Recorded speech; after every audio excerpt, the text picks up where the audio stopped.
Friends, please settle down. Hi. Please close your eyes and mouths.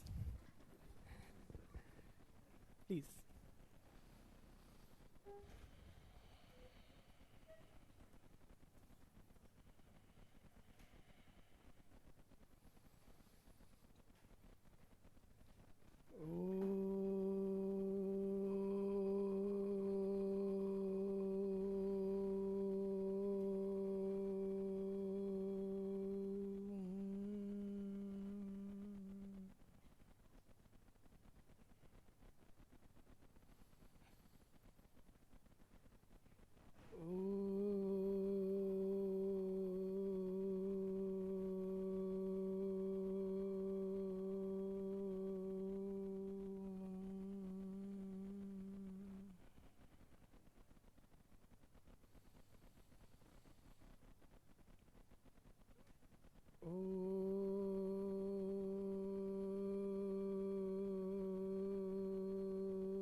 Online friends, can you hear me clearly? Please confirm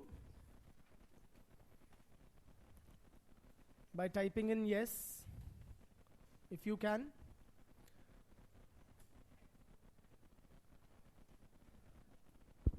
Online friends, can you hear me clearly?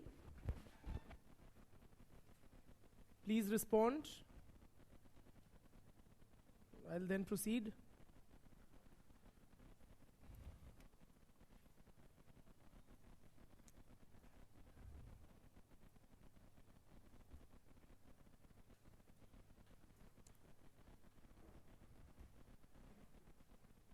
Online students को volume शायद थोड़ी कम आ रही है, उसको देखिए please.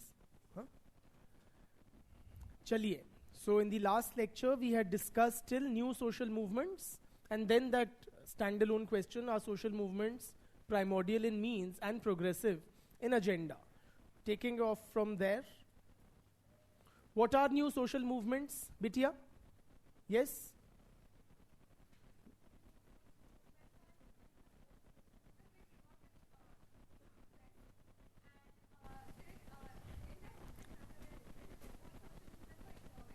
Yes, old social movements were mostly centering on economic concerns. Continue.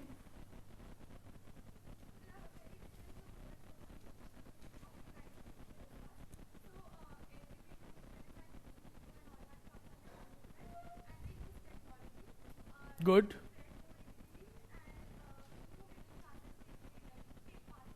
Good. Great. ठीक है, अब चलते हैं जीवन में आगे. Let us now discuss revolution.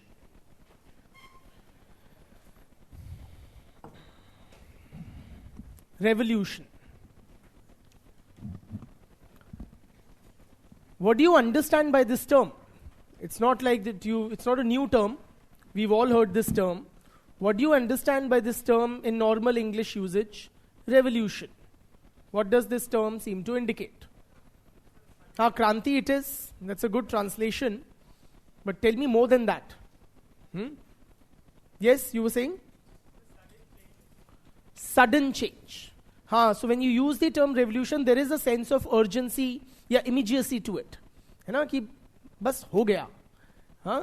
So it's like sudden change. Okay, brother? So a very large scale of change. Very good. Brother?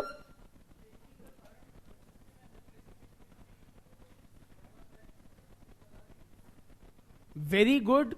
Replacing the current system with a new one. Bitya? By a large group of people. So there is mass involvement in revolutions. Yes?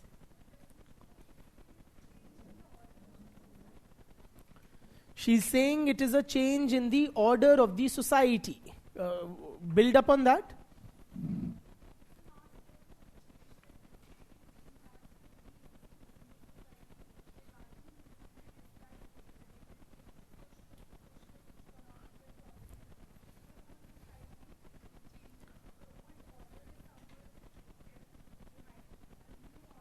ठीक है. The old order is replaced by a new order. Brother? Very good. Associated with instability and chaos. So it is a very impactful, large-scale, sudden, chaotic, frequently violent kind of a change. है ना? I'll dictate. I'm just trying to collate the views expressed. Tell me, friends, which of the following do you think are or can be termed as revolutionary? Pradhan Mantri Modi's historic win in 2014, bringing into government the first stable in 30 years, stable with full majority kind of a sarkar, that to a right-wing one or based on Hindutva ideology. Was that revolutionary or not? No?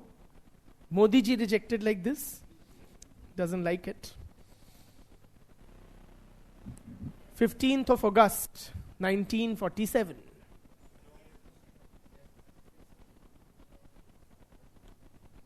Power being transferred from British hands to Indian hands. A historic occasion in the life of a nation. Was that a revolution? How many of you think it is? It can be regarded as revolutionary. Raise your hands. ठीक है. And how many of you, anybody with Modi ji's this thing? कहते हैं असली आजादी तो 2014 में हुई है. ठीक है. Couple of hands we have like Modi ji. Okay.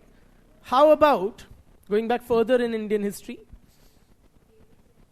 The Sepoy Mutiny, as the British called it, as Savarkar termed it, the first war of India's independence. When Sepoys of the company, Hindus and Muslims together, mutinied against the British. Was that a revolution? Yes or no? How many of you say it is? Raise your hands.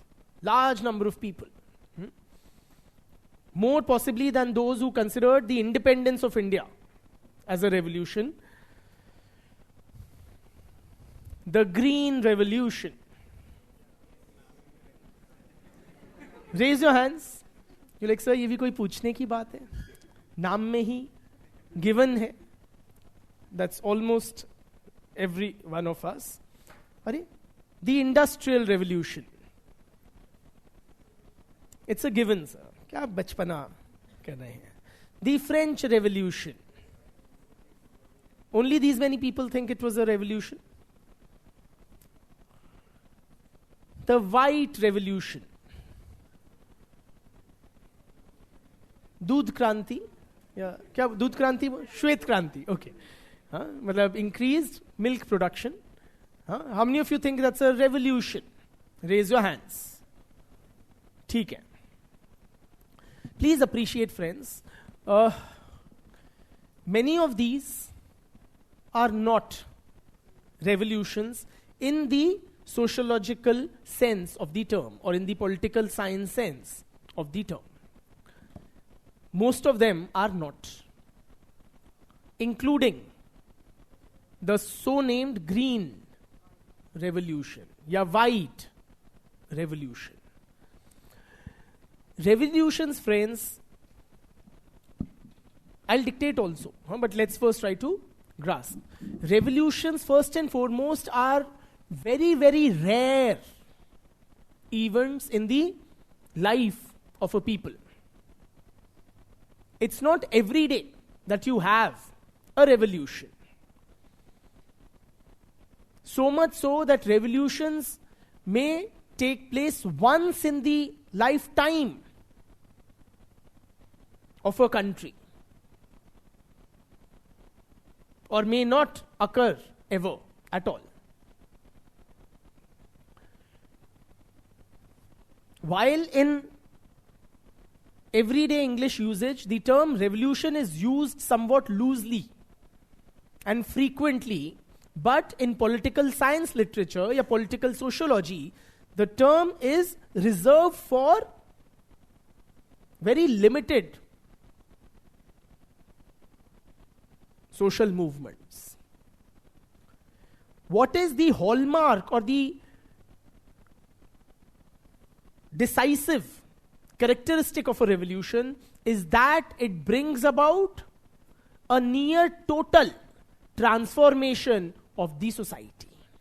A near total, या complete transformation of the whole of the society.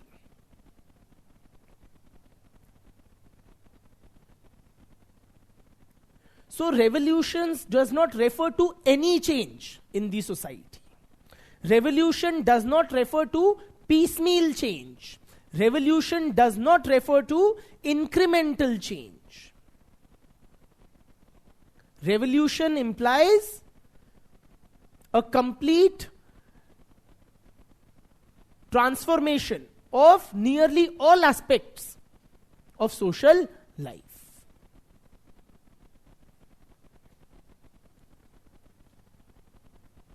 Now, revolutions, as some of you suggested, do tend to, or are typically often associated with violence. Yes or no? But not necessarily so, not definitionally so, or not always so. For example, the Industrial Revolution. Was it a revolution in the sense we are now defining it? Did it lead to a near complete transformation of society? We've studied about the Industrial Revolution, how it impacted society. Did it or did it not? The answer is, yes, it did. Everything got changed. The economy, the education system, the political system, religion, yes or no, family system, urban living, everything was affected. Not affected, but everything stood nearly transformed by the Industrial Revolution. But it was by and large violent or peaceful? Peaceful.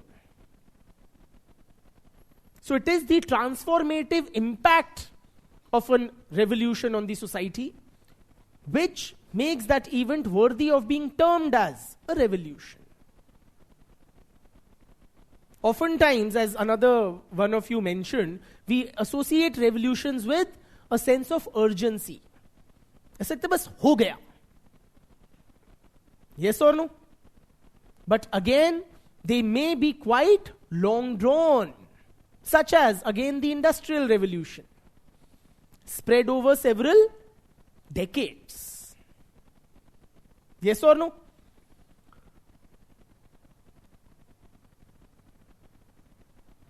Are you with me? Now you tell me, in this light, in our new, more nuanced understanding of the meaning of the term revolution, is Modi's election in 2014, is that a revolution? It is not. 15 August 1947, नामकरण पे मत जाओ, nomenclature पे मत जाओ. But does it bear the characteristics or the key characteristic of a revolution? The answer is no, it is not. Please appreciate, no doubt it was a historic moment for India and Indians. Yes? Please raise your hands and then speak if asked to. You know? But please give me that much space that don't interject without it being welcomed. It breaks the flow of my thoughts and the lecture beta. I have no issues with doubts, clarifying them, addressing them, but in a certain sequence, at my prerogative. So what I was saying is, 15 August 1947, no doubt was historic. No doubt was very important. We would have had very different lives possibly if we were still under colonial control. But it wasn't still it doesn't qualify to be a revolution. Why? There was in very good measure, there was continuity between the pre-independence days and the post-independence life of the nation. Yes or no? Did it lead to a complete transformation? The answer is bluntly no. Without denying the historic import of Indian independence, it did not lead to a near complete overhaul of the society. Bluntly, power passed from Gora Sahibs to the Brown Sahibs. Even your politico-administrative system did not undergo significant transformation. Yes or no? Legislatures का जो system है, bill making, everything is as it was. Civil services, as it was before and after independence. What the heck? Our constitution is largely draws from the Government of India Act of 1935. बुरा लगता है, but यही सत्य है. That is why it will not be termed as a revolution in political sociology. ठीक? What about the first war of independence? Was it a revolution?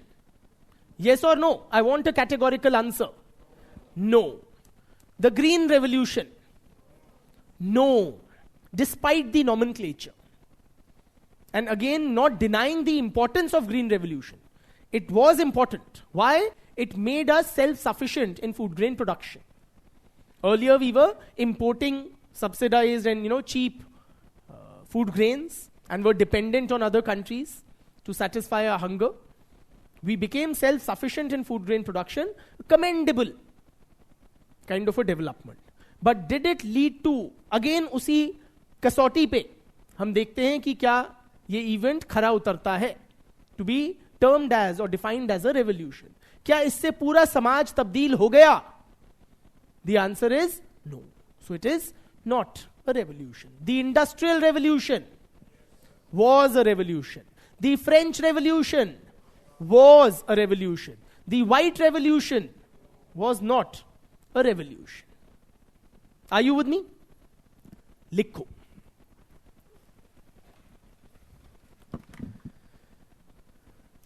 The term revolution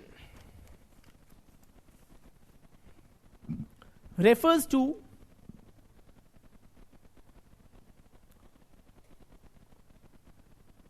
a social movement that brings about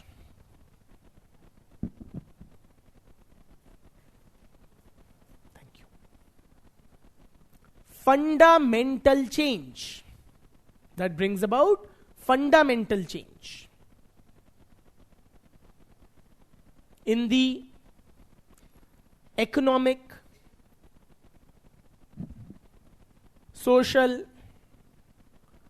and political structures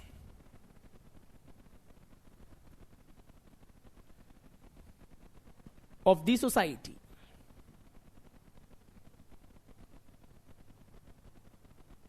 ठीक? Please underline fundamental change. That is the crux of what makes a revolution. ठीक? Revolution, continue writing. Revolution often involves the use of violence.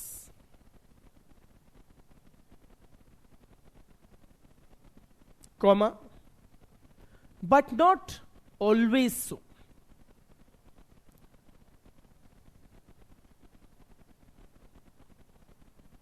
Full stop. Mere regime change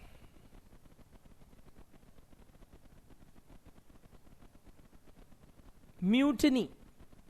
You know, in Pakistan, we frequently see that the democratically elected leadership is driven out of power and the government reins are taken by the military leadership. Is that a revolution? No, it is not.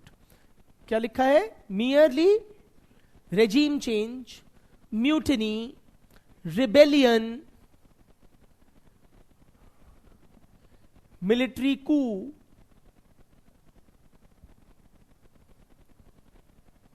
is military coup, C-O-U-P, is not a revolution. Is not a revolution. Full stop. Revolution means a near complete restructuring. A near complete restructuring of the social relations.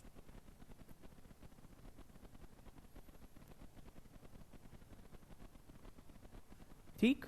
Full stop. Thus, revolution involves a collapse of the old system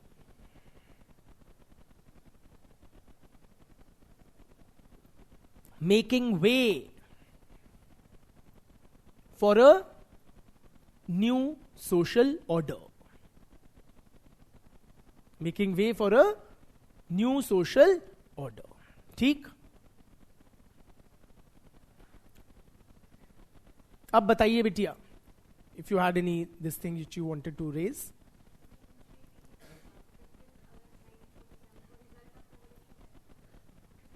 नहीं. Her question is whether 15th August 1947 or India's independence can be termed as the outcome of a revolution. The answer to that is no, that will not be a correct usage of the term, academic usage of the term revolution. Huh? Because though historic, it did not result in a complete transformation of the society. ठीक है बेटा? According to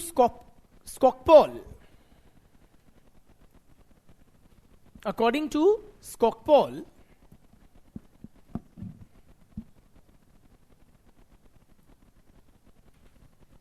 revolutions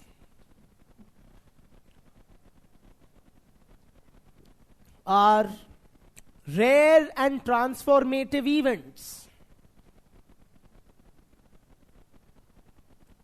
Revolutions are rare and transformative events that fundamentally alter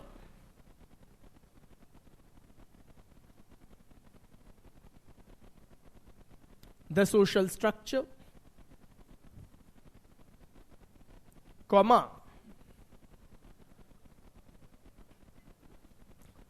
challenge the dominant ideologies, and transform the state organization.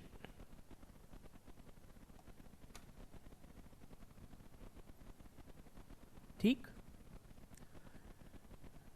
Transform the state organization. मतलब पूरा समाज not just उथल पुथल हो जाता है, बट पूरा सामाजिक व्यवस्था पलट दी जाती है. Are you with me?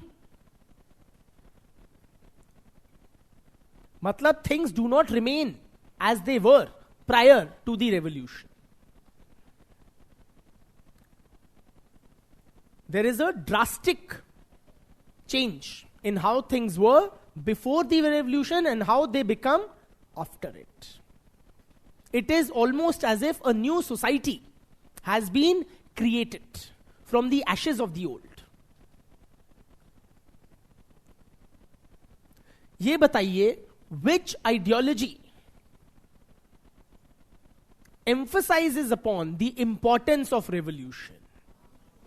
The Marxist ideology. लिखो, द मार्क्सिस्ट आइडियोलॉजी, आगे, the Marxist ideology emphasizes the inevitability of the proletariat revolution.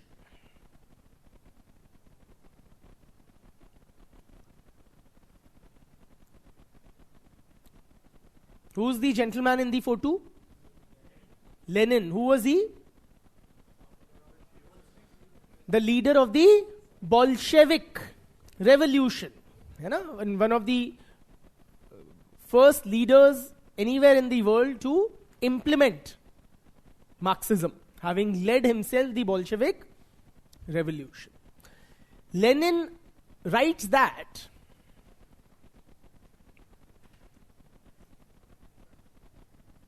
continue. Lenin writes that revolutions are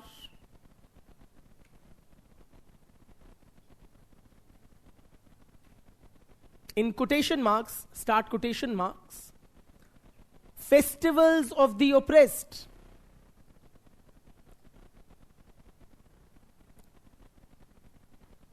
Dash, who act as creators of a new social order. Who act as creators of a new social order. Quotes close. एक जश्न है, किसका? वंचितों का, दरिद्र का, पिछड़ों का, जो एक नई सामाजिक व्यवस्था खड़ी करेंगे. ठीक? According to Lenin. Sorokin, however, keep writing. Sorokin, you remember Sorokin? We've met him before somewhere. Sorokin, however, compares revolutions to a severe social illness.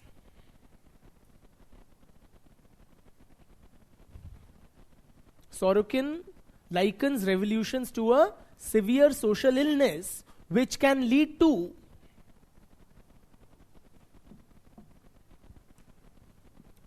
sudden death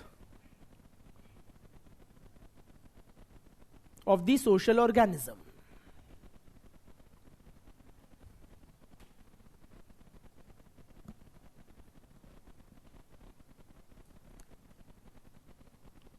Meaning what? That Sorokin considers that revolutions can be so disruptive. Are you with me? That the society may disintegrate. Society may die, as he terms it. In other words, he is expressing a preference for not status quo. Not status quo. No, he's making a point against revolutions. It can lead to a death of the society. Reforms, incremental change, slow change, piecemeal change. Are you with me? क्योंकि revolution होगा तो समाज खत्म भी हो सकता है. तो हमें सब कुछ एक साथ नहीं बदलना चाहिए, कुछ कुछ करके, छोटा छोटा करके, एवोल्यूशनरी तरीके से, पीसमील तरीके से समाज में बदलाव या बेहतरी लानी चाहिए. Clear? This is about revolutions. Moving on to another topic, state. State. What do you understand by the term state? You've heard this term? What does it indicate? And more specifically, is it the same as nation? Is it the same as government? Is it the same as country? what is state? Yes? You must have come across this term a gazillion times, but yeah.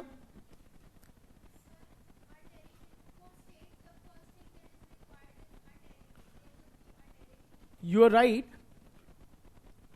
You're talking about what are the elements of a state. I'm just asking you to try to capture the essence of what is a state. You're not wrong. It's just that, it is a political organization where the government rules over a population in a territory. All right. So you've put all elements together to define what the state is.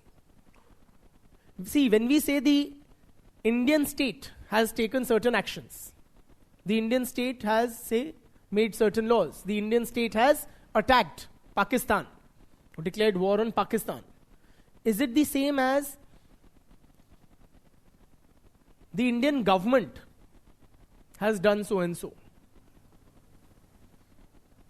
Or not? Can we use these terms interchangeably? The Indian people or the Indian nation has done so, or not? What is your sense? Now, the fact of the matter is that in public discourse, in English usage, these terms are often used interchangeably. But conceptually, they are not the same. There are important conceptual differences between them. State jo hai, as was rightly pointed out by both students, 2-3 people who spoke, it is a politico-legal kind of an entity. And what is the hallmark of state? The defining feature of state? Whoever said that, it is power. Kaisi power? Coercive power. Matlab the ability to extract compliance using danda. Are you with me? Likhiye. According to Weber,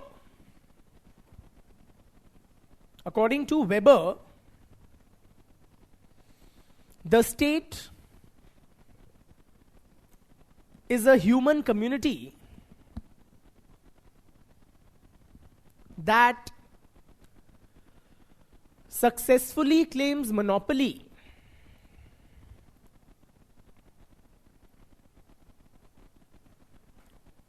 over the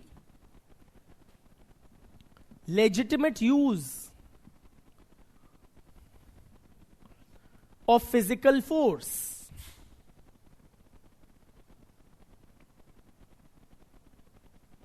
within a given territory. Within a given territory. I repeat, state is a human community that successfully claims monopoly over the legitimate use of physical force in a given territory. In other words, its defining feature is its ability to successfully claim monopoly over use of physical force. Matlab, it alone can wield the danda. Clear? MacIver writes that, the spelling is there. Oh, to batao na. MacIver writes that the state embraces the whole of the people in a given territory.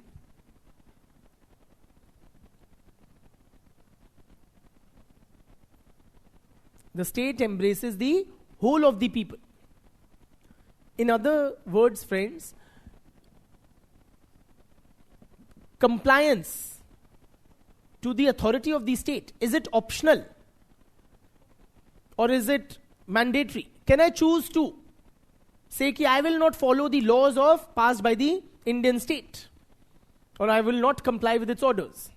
For example, say NGOs. Can I choose that I will not comply with the rules and regulations of HelpAge India? Or not? Of course I can. My association with them is voluntary, optional, up to me to choose. But with state, is it optional? It is clearly not. I can't say I will not adhere to Indian laws. If I'm in the jurisdiction of or in the territory of India, I am subject to the authority of the Indian state. Right? क्या लिखा है बिटिया?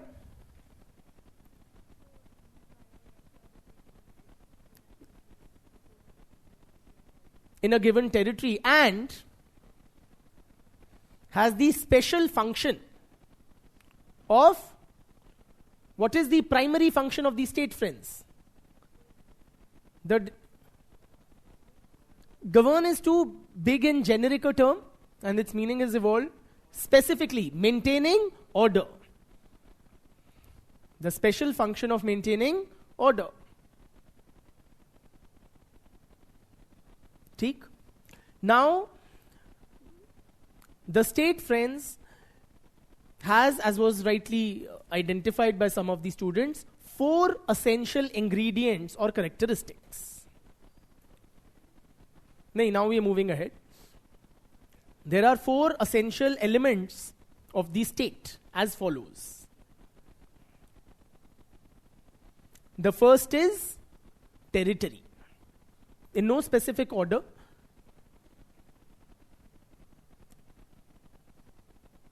One is territory.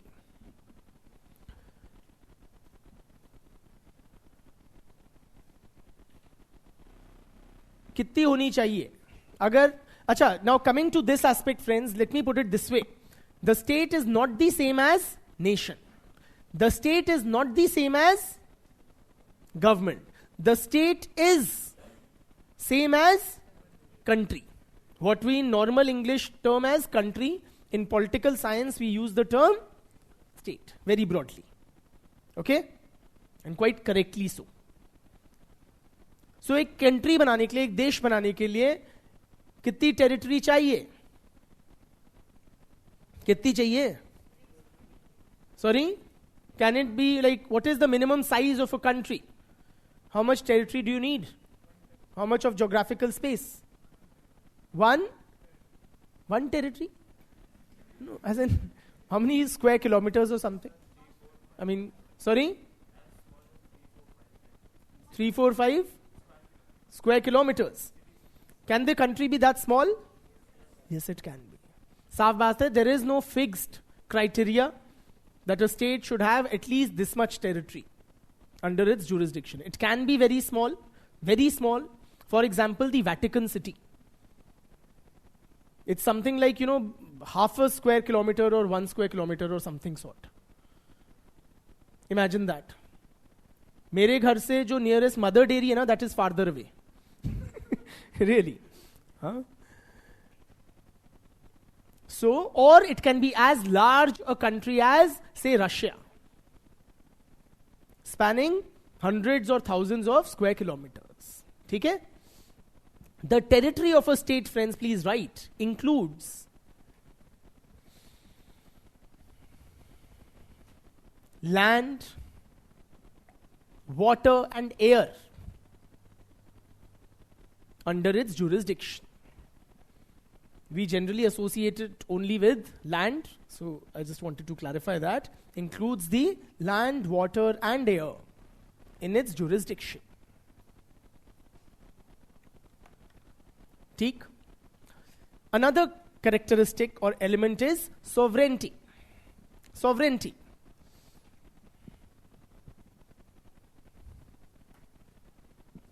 Sovereignty means what? The supreme power to take decisions and implement them in its territory. That is sovereignty. Supreme power to take decisions and implement them in its territory.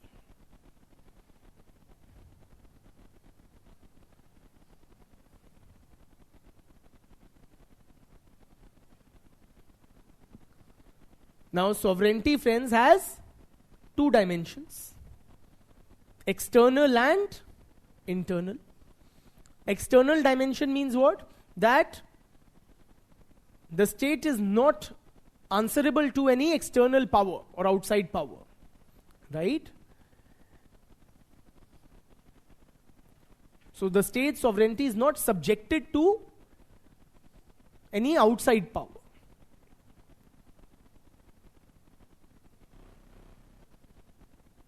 Internal dimension is what? That internally it is unchallenged. There is no, parallel or countervailing power center internally. Externally, there is no outside power to which the state is answerable.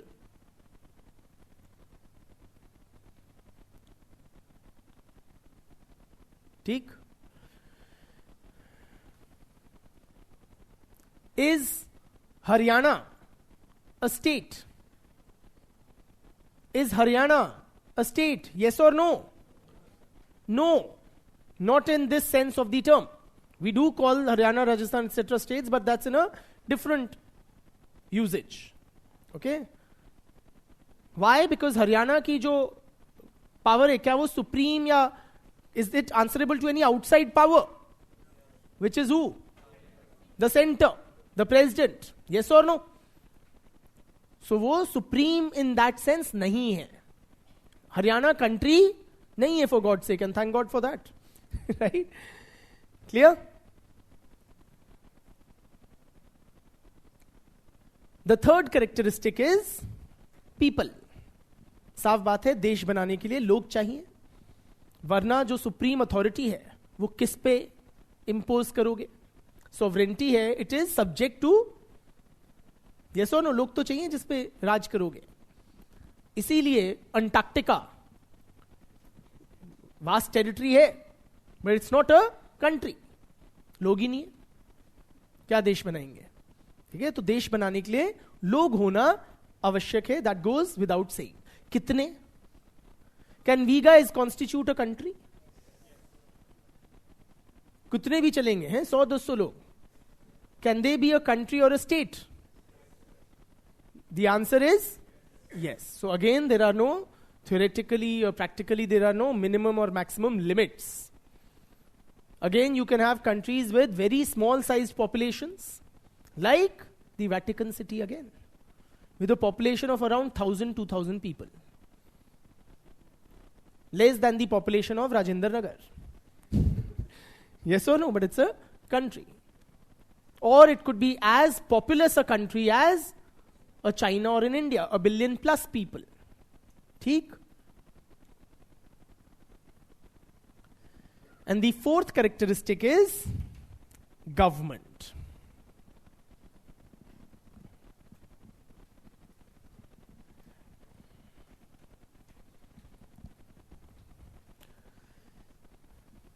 Now please appreciate, friends, the government is the visible arm of the state.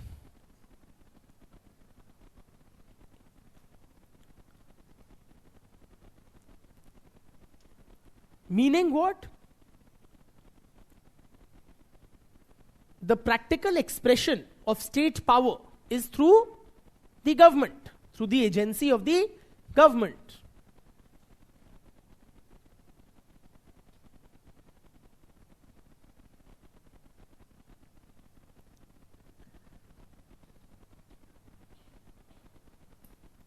In other words, the powers of the state are exercised by who? The government. The functions of the state are performed by who? The government. ठीक है? When we say the Indian state has attacked Pakistan, who has attacked Pakistan? You and I. It is the government of India which has declared war on Pakistan. Huh? When we say the Indian state has made certain laws or rules, who has made? You and I.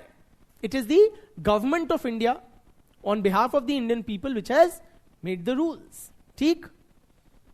So सरकार state का प्रतिरूप है या expression है, manifestation है. Clear? So when these four elements are combined, we have a state.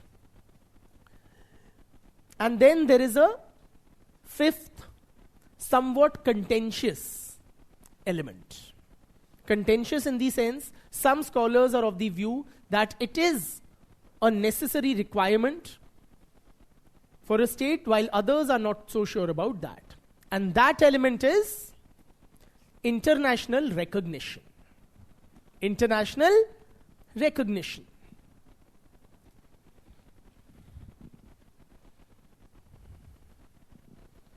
So the house is divided on whether international recognition is a necessary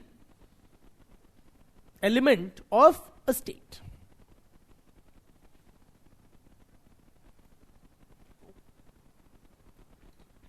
Some people, some scholars are of the view that yes, it is. In other words, you become a country only when others recognize you as such.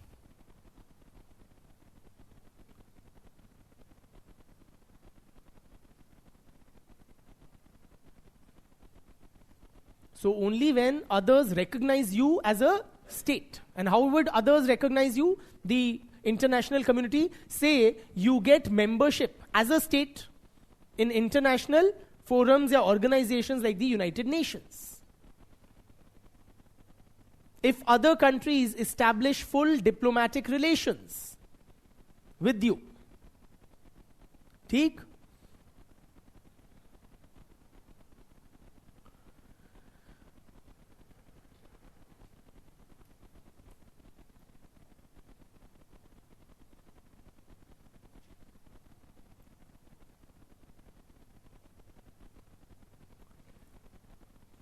While others say that it is not a necessary ingredient. It is not necessary. Irrespective of whether others acknowledge me as a country or not, if I have these four things, if I have a clearly demarcated territory with a population over which I exercise sovereignty, there's a government which exercises sovereignty, then I constitute a state. International recognition may be slow to come by. International recognition may be, driven by geopolitical considerations. Are you with me? Or subject to international balance of power considerations. For example, during the Cold War, different countries were quick to, of each bloc, were quick to recognize breakaway factions from the opposing bloc. Are you with me? So अगर communist bloc में कहीं कोई दरार होती थी, secessionist movement होती थी, waste recognise कर लेगा, पर ईस्टर्न ब्लॉक नहीं करेगा.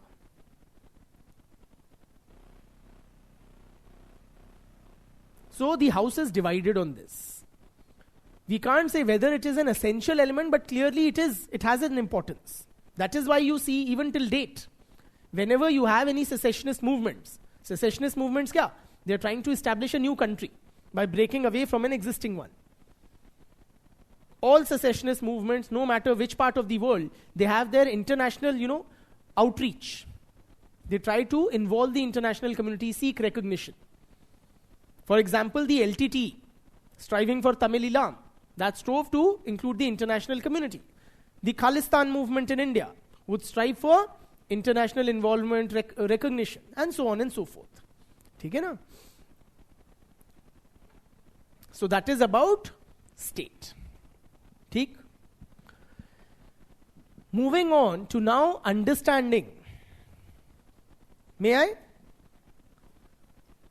The related concept of nation. Yes?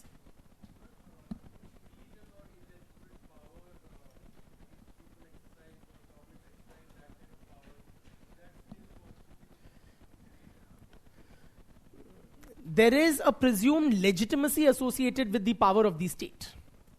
The source of legitimacy may vary. For example, monarchical kingdoms, empires, their legitimacy was typically derived from some sort of a divine sanction. Modern day states, they divine legitimacy from people's assent.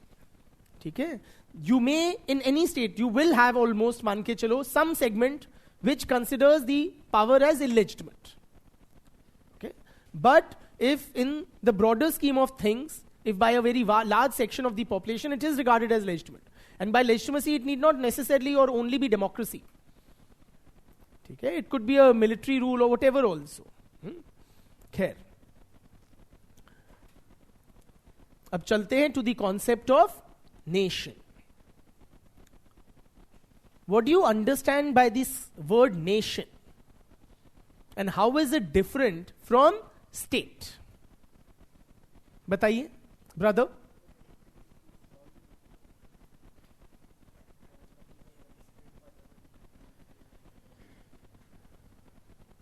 Okay, the distinction he has drawn is the nation includes all the people of the country while the state does not.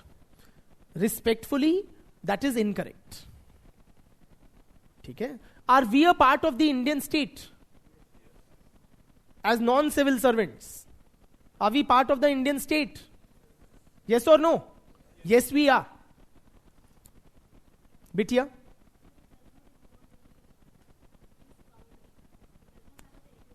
There is no territorial boundary to a nation. Okay. Very good. Same ethnicity, same history. Brother? Good. Very good. That is what it is. It is a feeling. Kaisi feeling? A feeling of oneness. A feeling of oneness. So when a people are bound together by a feeling of oneness, they constitute a nation.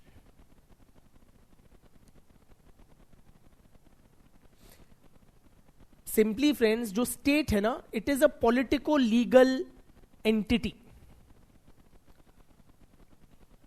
The nation is a psychological kind of a concept.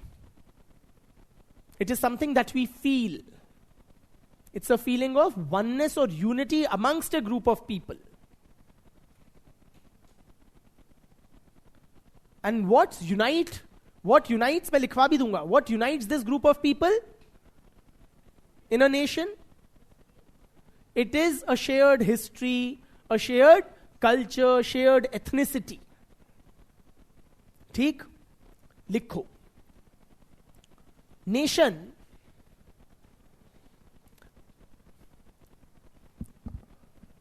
The term nation, कर लो ना थोड़ा. The term nation, according to Stalin, refers to, Stalin you know, कौन थे? हाँ, बिल्कुल.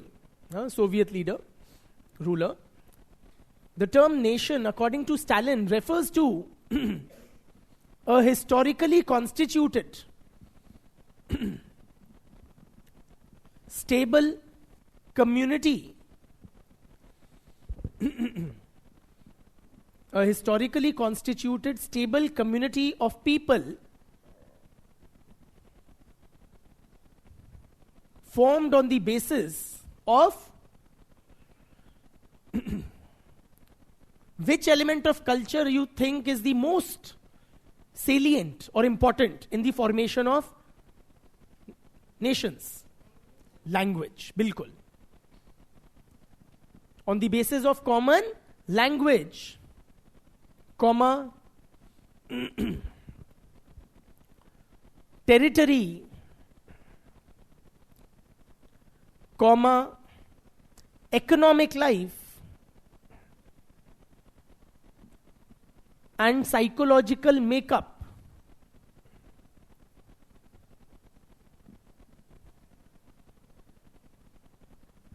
Manifested in a common culture. ठीक है? Simply friends, thus nation means a feeling of oneness or unity amongst a group of people.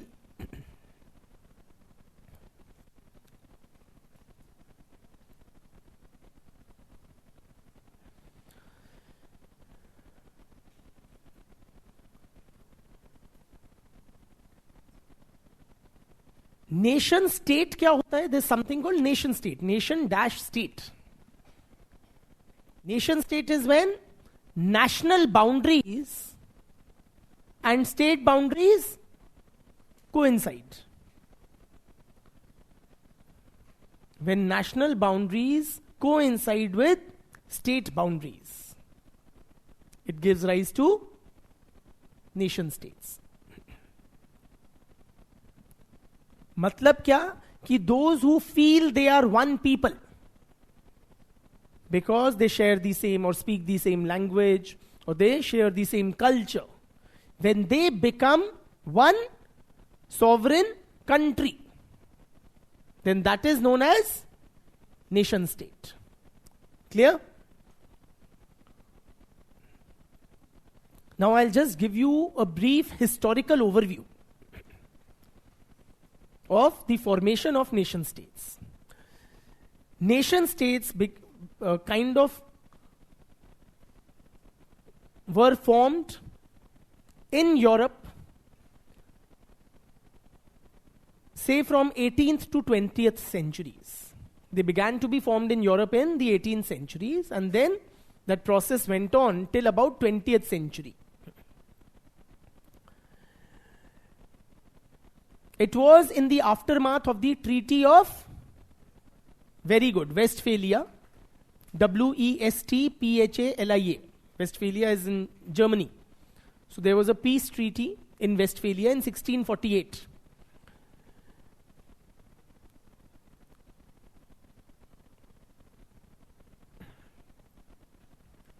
So it was in the aftermath of the Treaty of Westphalia, 1648 treaty. I'm only repeating so that if you've missed out on anything.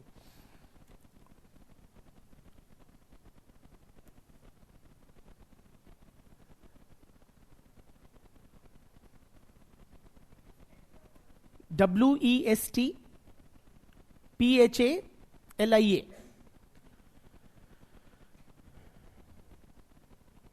That nation state system began to develop. After the treaty of the 1648 Treaty of Westphalia, basically the Westphalian system is what? That different countries recognized each other's sovereignty. Recognized each other's sovereignty. So मतलब क्या? उसमें ये decide हुआ था broadly that no matter how small you are, you may be 500 people or 2,000 people, I may be 20 crore. That gives me no right to interfere in your internal affairs. Okay, so the sanctity of state sovereignty was recognized by this Treaty of Westphalia.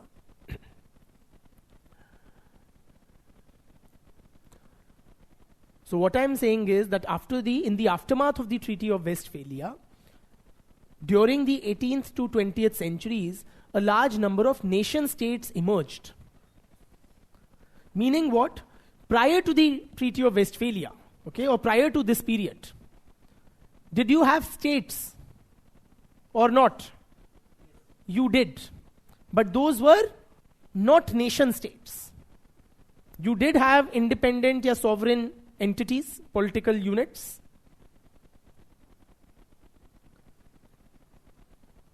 For example, you had them in the nature of empires or kingdoms, which were multinational states.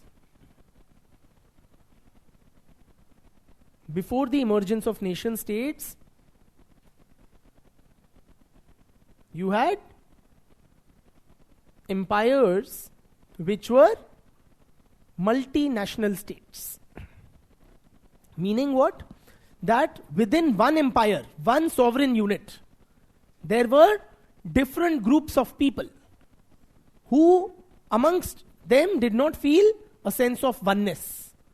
Are you with me? Hypothetical example.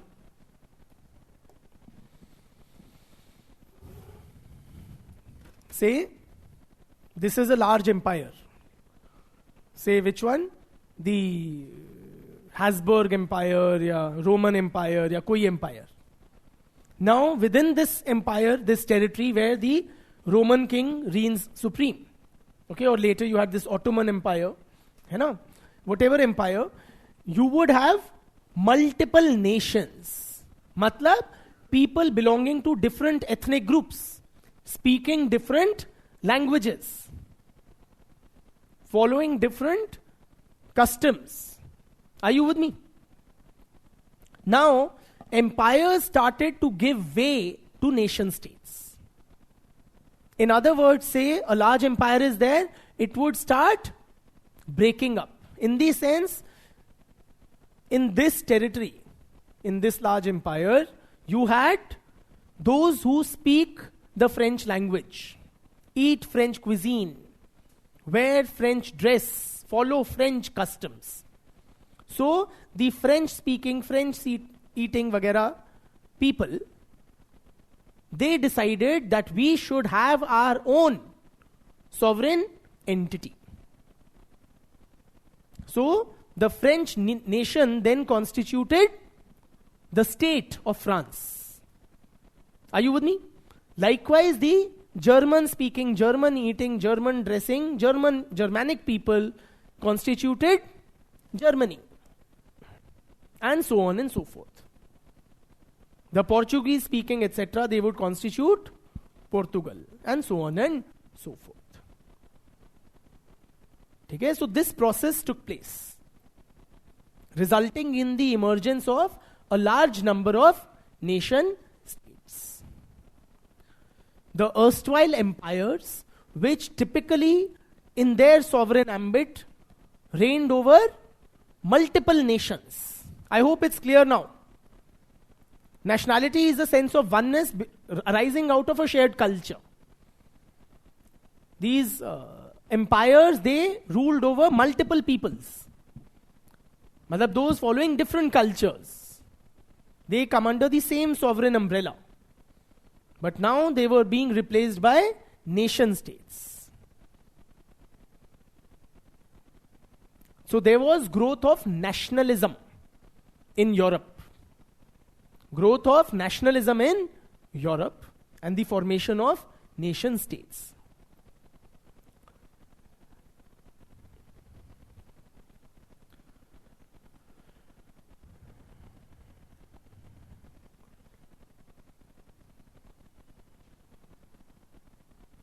Nationalism means what? Do you want me to pause? Nationalism means what? What is nationalism?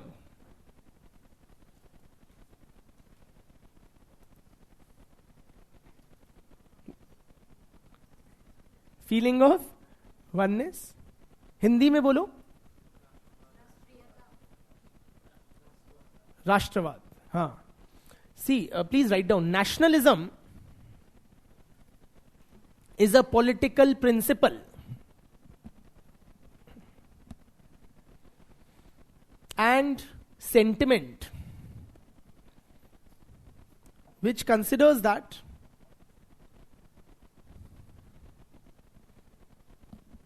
political and national boundaries, which considers that political and national boundaries should coincide.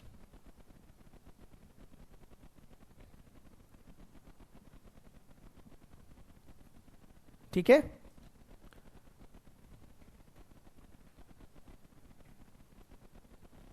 So there was a growth of nationalism in Europe.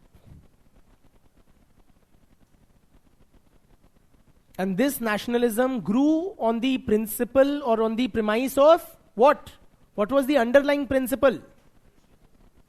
National self-determination.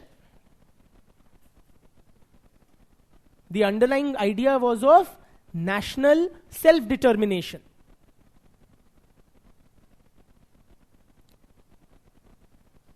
मतलब साफ बात है, we guys who speak French, eat French, follow French customs and all, why should we be ruled over by somebody who's of a different stock, different culture, different bhasha? We should have the right to decide our own political destiny. We should have the right to determine the course of our own collective lives. Are you with me? हमारे जीवन के बारे में निर्णय लेने का अधिकार हम ही लोगों को होना चाहिए. हम कौन? जो ये भाषा बोलते हैं या इस धर्म को फॉलो करते हैं या so on and so forth. Clear? So it was on the basis of the principle of national self-determination that various nation states emerged in Europe.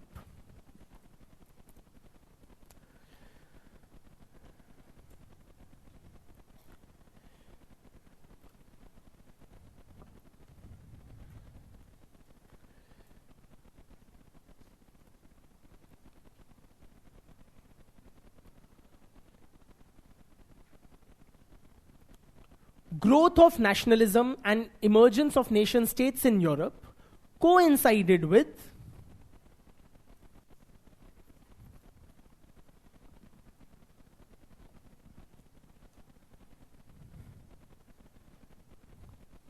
क्या? आप बताओ 18th-20th century क्या हुआ था? The Industrial Revolution. Very importantly, coincided with the Industrial Revolution. The rise of bureaucracy.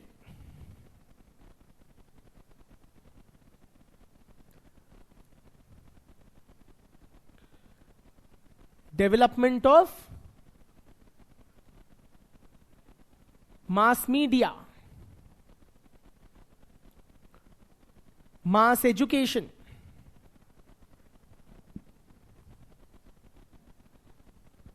Mass-based politics. धन्यवाद भैया.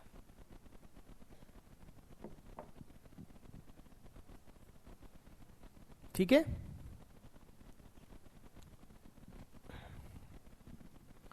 Now,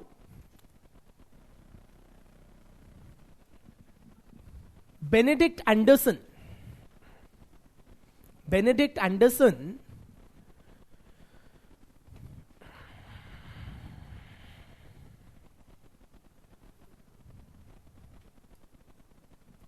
what he says, he calls nations as imagined communities. He calls nations as imagined communities.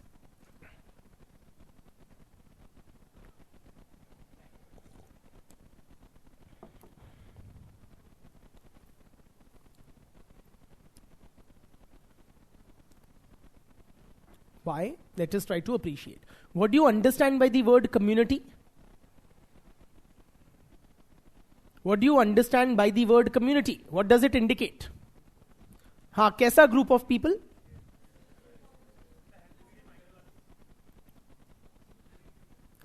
Small sized होती है community.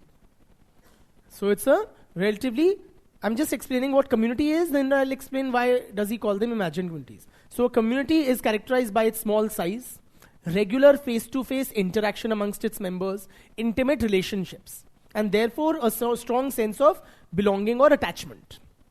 ये होती है community. जैसे हम बोलते हैं village community, कि एक गांव के लोगों में 1000 लोग होते हैं, आपस में डेली साथ उठते बैठते हैं, बहुत सदियों से वहीं पे रह रहे होते हैं, बहुत इंटीमेटली जानते हैं, इसलिए स्ट्रॉन्ग एक कोहेजन या अटैचमेंट और ये सब होता है. ठीक. Now in a nation,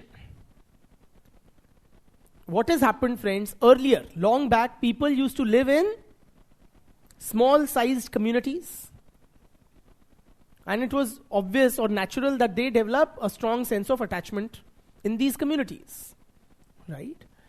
But now in the nation states, is the size small or very large? These are very large size societies encompassing millions of members, tens of lakhs of members. Do you have regular interaction with the other members of the nation? You are Indians. Do you have regular interaction with all the other Indians? No, it is not practically possible. Yes or no? For large size nation states to have regular interactions amongst its members. Do you have personal connect with other members of the nation? No. do you yet still have a strong sense of attachment and belonging to the nation? The answer is yes. So despite not having regular face-to-face interactions or a small-sized, close-knit community, people have a strong sense of attachment or belonging.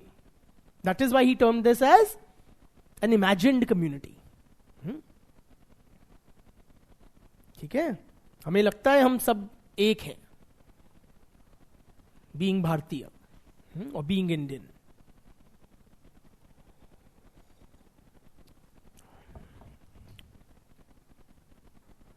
लिखवाऊं क्या? Anderson suggests that the erstwhile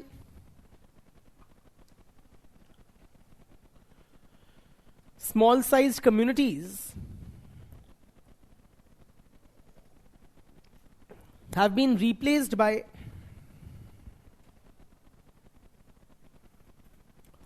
large-sized, complex societies governed by bureaucratic structures.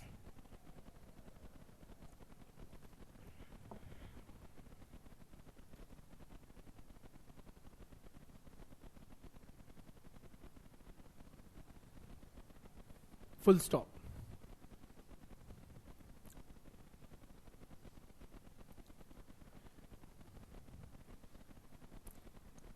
Though regular personal interaction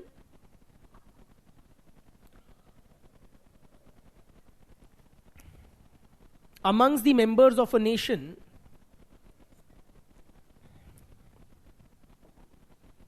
does not take place,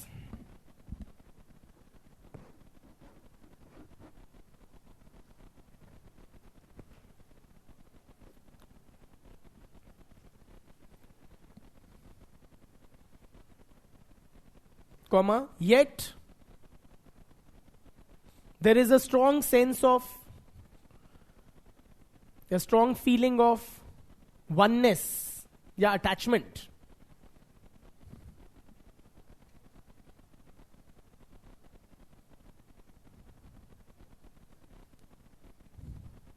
ठीक है?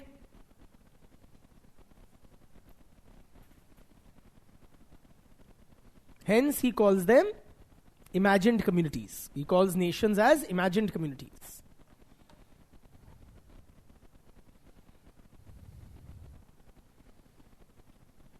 ठीक?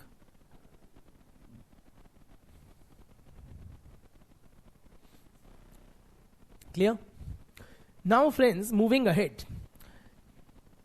In Europe, the main basis of nation states was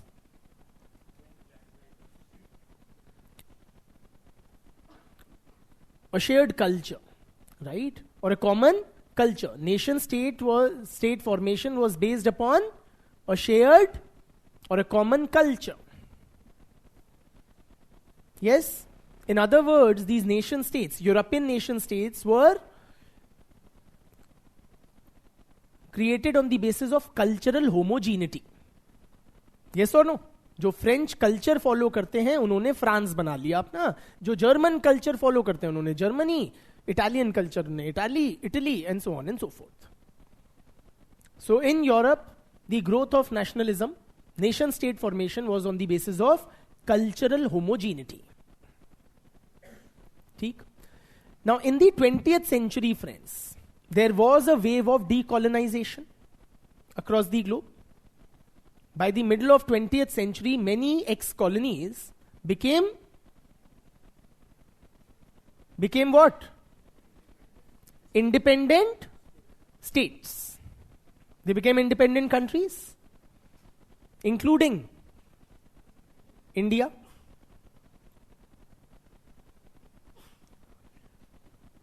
Were these nation states? Were these countries nation states?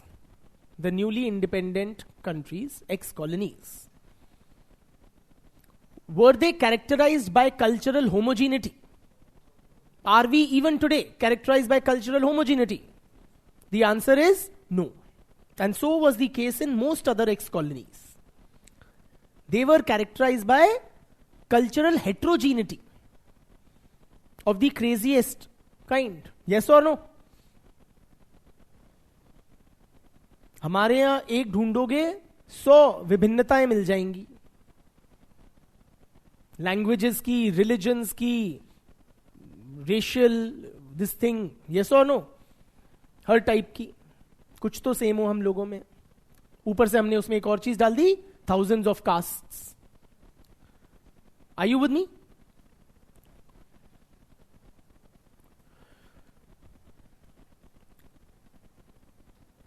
So there were national movements in many of these ex-colonies resulting in their independence. National movements क्यों बोलते हैं? What were they trying to do? They were trying to unite different people against colonial rule.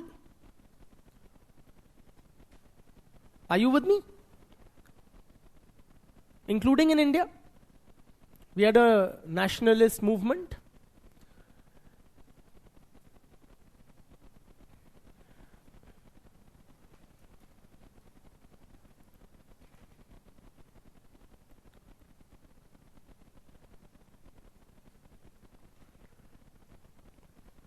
So when we were under colonial rule, were we a nation? कहते हैं we were a nation in the making. We were a nation in the making. Yes or no?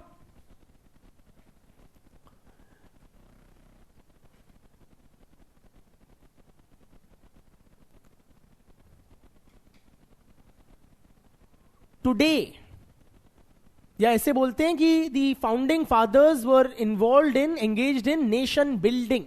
You may have heard that phrase. What do you mean by nation building? They were trying to weld these diverse people into a single psychological unit. Yes or no? Into a single people characterized by a sense of oneness or belonging together. We may speak diverse languages, belong to different religions and so on and so forth. But we are all one as Indian. तो founding fathers क्या कर रहे थे? Nation building कर रहे थे. Yes or no?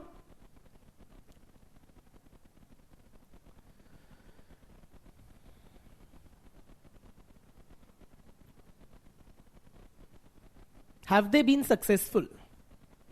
Have we been able to become a nation? Yes or no? What's your sense? Yes. On what basis? In other words, we still, till date, we don't have cultural homogeneity. Then on what is the basis of nationalism or oneness, that sense of unity amongst the Indian people or those in the ex-colonies in general?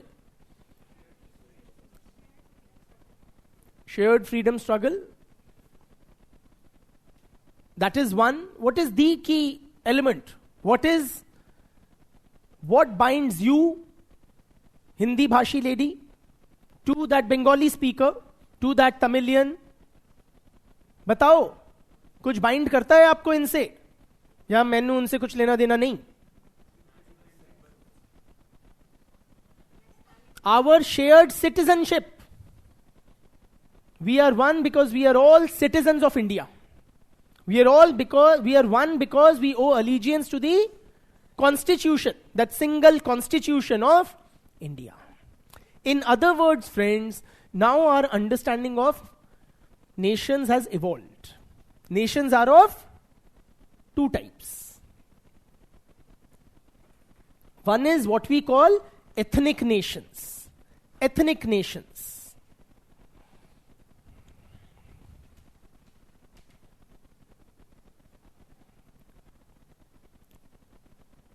Ethnic nations में what is the source of unity or oneness? A shared culture.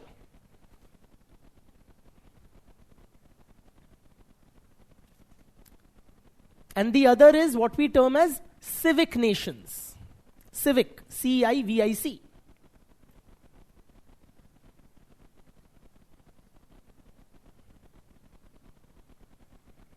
Civic nations means the people are bound together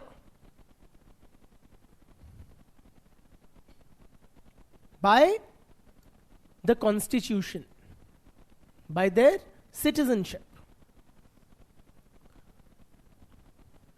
ठीक?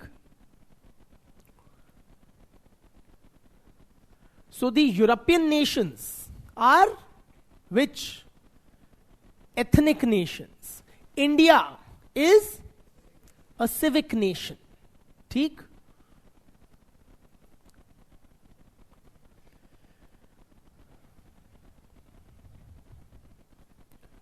David Macron, in his book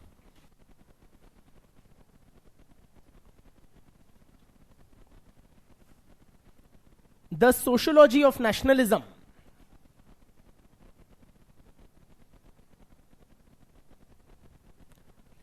distinguishes between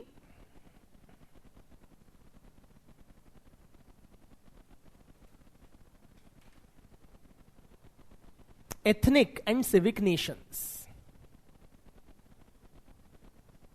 ठीक है?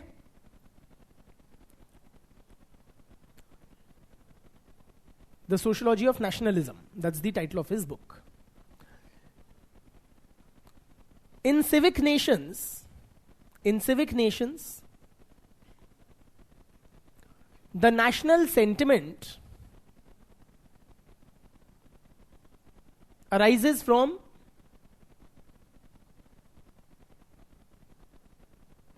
the membership of a particular state.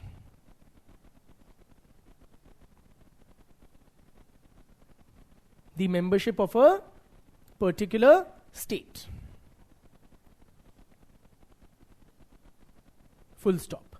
People of different ethnicities are united by a common citizenship.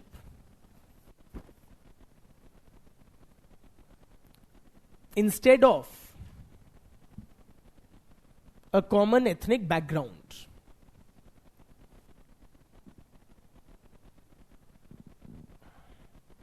ठीक है? Instead of a common ethnic background, the people are united, people of different ethnicities are united by a common citizenship. ठीक है? So friends, our founding fathers were engaged in nation building or welding together these diverse people, different ethnic groups, different linguistic groups, castes, communities, tribals, non-tribals, religious communities, and so on, into a single nation. How? How do we weld together these diverse people into psychologically one unit? In other words, what can be done to foster nationalism, to promote that feeling of oneness amongst a culturally diverse people? कर चुके हैं, कर रहे हैं as we speak. National, नहीं, one sec. Education, how? How can education result in promoting that feeling of oneness or unity?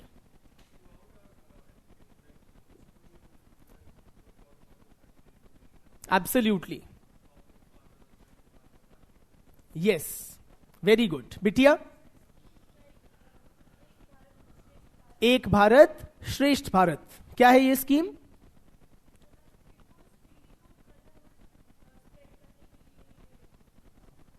Brother? National symbols, like the national flag or the national anthem. Brother? Sorry? How will that foster nationalism? Okay, so kind of common understanding of historical this thing, evolution. Bilkul. So friends, various mechanisms have been used to promote nationalism. Such as, firstly friends, constitutional and legal provisions are used by the state to promote a sense of oneness or unity. Constitutional and legal provisions.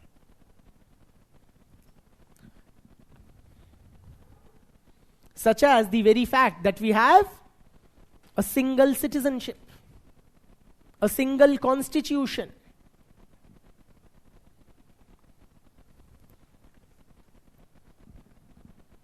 Yes or no? Say we are a federal polity, friends. But unlike, say, American federalism, which is the classic prototype of a federal polity, Indian citizens do not have citizenship of the state to which they belong. Yes or no? So we are not citizens of Haryana and Tamil Nadu and Assam. We are all citizens of India. In the US, you have citizenship of the US and also of the state. In the US, you have the constitution of the union and also of the separate constitutions of the states. But in India, we have a single constitution. Yes or no? The same set of rights are given to all, irrespective of language, caste, creed, ityadi. Yes or no?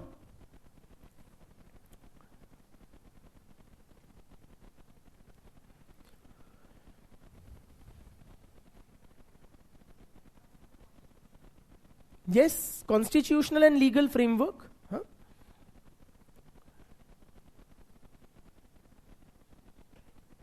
The same currency. The very fact that I know that whatever 10 rupee note I have in my pocket will work equally as well in Tamil Nadu and Nagaland and Punjab. Yes or no? अब क्या कर दिया? One nation one tax. सो creating या one nation one market है ना.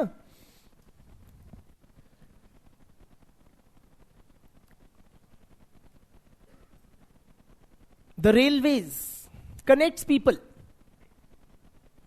across the length and breadth of the country. Yes or no? So Indian Railways में मैं बैठ के भारत के किसी भी कोने में जा सकता हूं.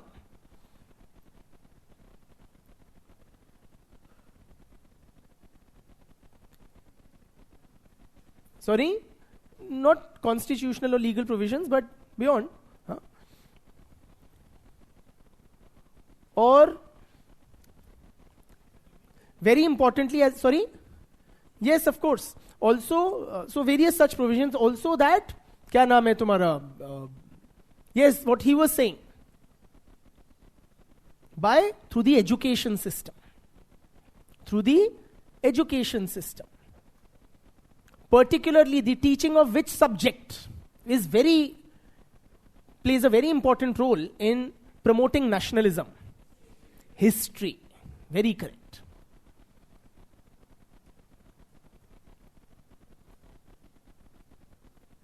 So do students or children in Bengal read Bengali history and those in Jharkhand read Jharkhandi history and those in Maharashtra read Maharashtrian history? No. We all study what? Indian history. So it gives us a sense that we have all kind of grown up together. That we've always been one people. Yes or no? That our historical evolution has been together as one people.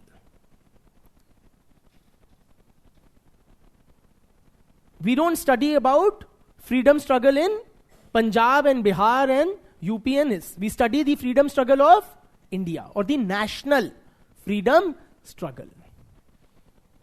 Objectively speaking, the freedom struggle was taking place in pockets. And very few at that. है ना, तो कलकत्ता में थी, पुणे में थी, पंजाब में थी, ऐसे 2-4 सेंटर्स थे. But we study what? The national freedom struggle. साफ बात है, if you don't have much in common, like we don't, then you invent.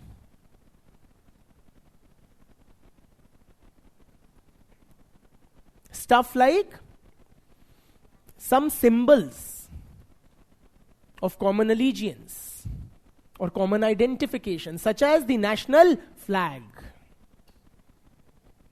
the national anthem.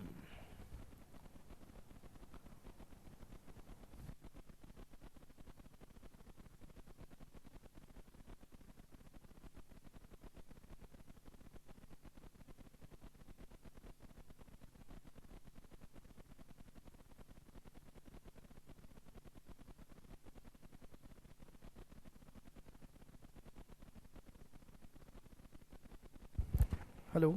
Yeah. Online friends, please confirm you can hear me clearly by typing yes. Online friends, you'll need to do that for me. अरे कुछ गड़बड़ हो गया? नहीं break नहीं, ऐसे बीच में थोड़ी ना, abruptly. That will be too abrupt.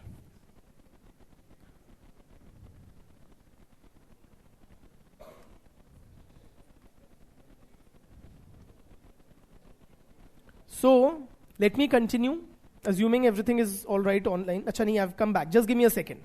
Give me a second. I'll just connect with my online friends.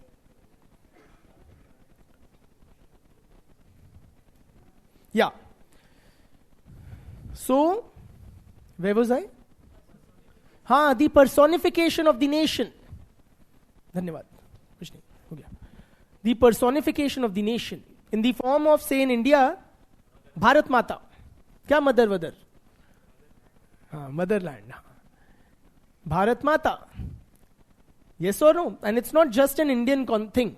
You know, many nations, including in the West, France में है, US में है, they have some such sort of a personification of the nation. And then this personified entity is elevated to the level of, use sociology jargon. Very good. To the level of sacred. Yes or no?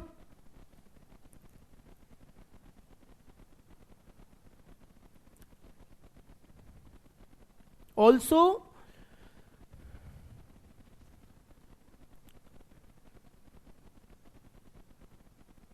making up गलत तरीका है कहने का, but rather celebrating national icons, heroes.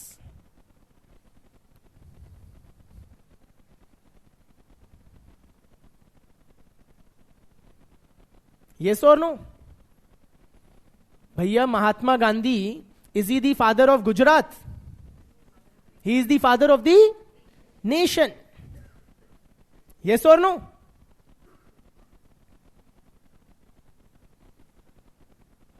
Is it only Marathis who feel proud when Sachin Tendulkar does what he does?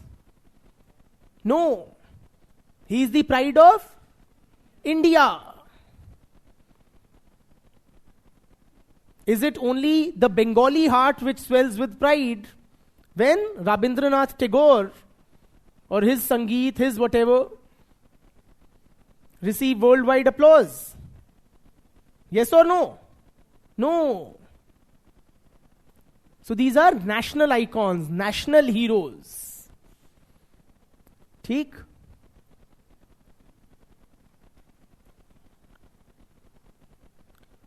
The celebration of national festivals, Republic Day, Independence Day, Gandhi Jayanti.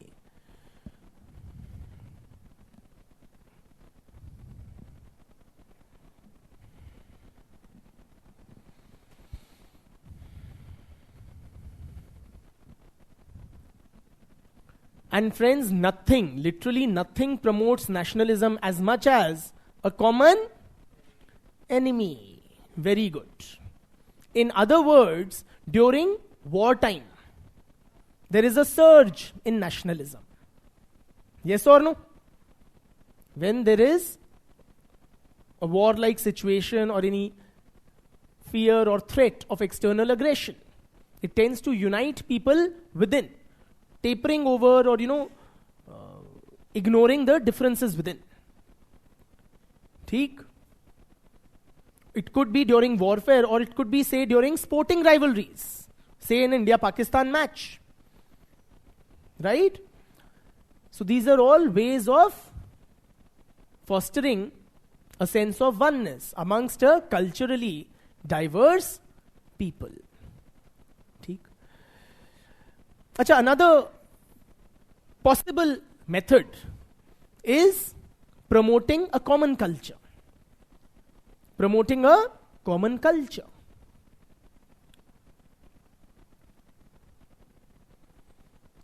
Now, this method, friends, has not been historically employed in India, except for in bits and pieces. Okay, it's a controversial way of promoting a sense of oneness or unity. Though we do have some efforts in that direction, such as promoting Hindi.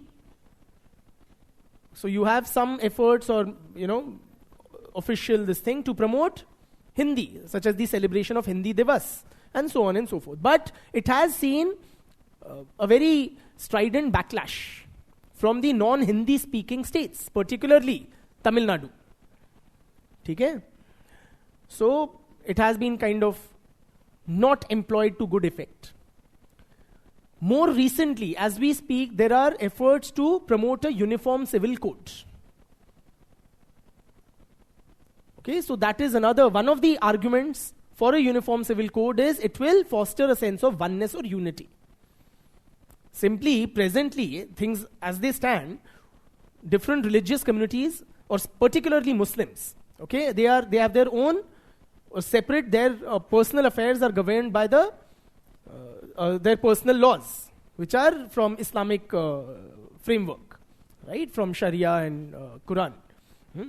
Uske basis pe hai. Which critics argue that it fosters a sense of separateness. So if in criminal matters we are governed by the same set of rules, so we should be governed in personal affairs regarding marriage, divorce, inheritance, and so on and so forth. Okay? There are other arguments also for a UCC, we'll discuss at length. But that will be another step. One of the arguments in favor of UCC is it will promote a sense of oneness. ठीक? Now, एक subheading दीजिए. I know what's on your mind, your break, it will come. It will come. धन्यवाद भैया. Subheading दीजिए, the future of nation states. The future of nation states.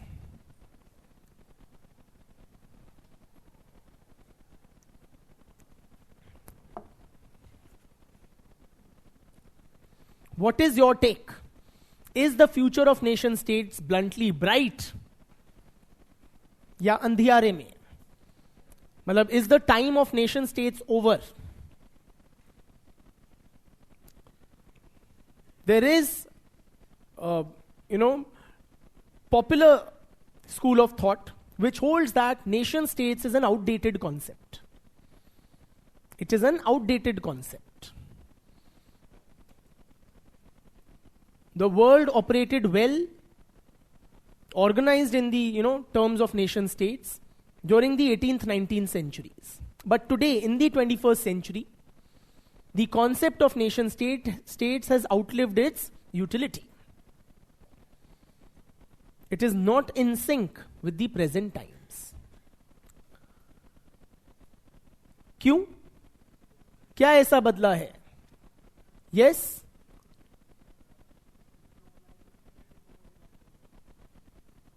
Homogenization or not, yes, that's another whole debate. But very importantly, globalization has simply made national borders irrelevant.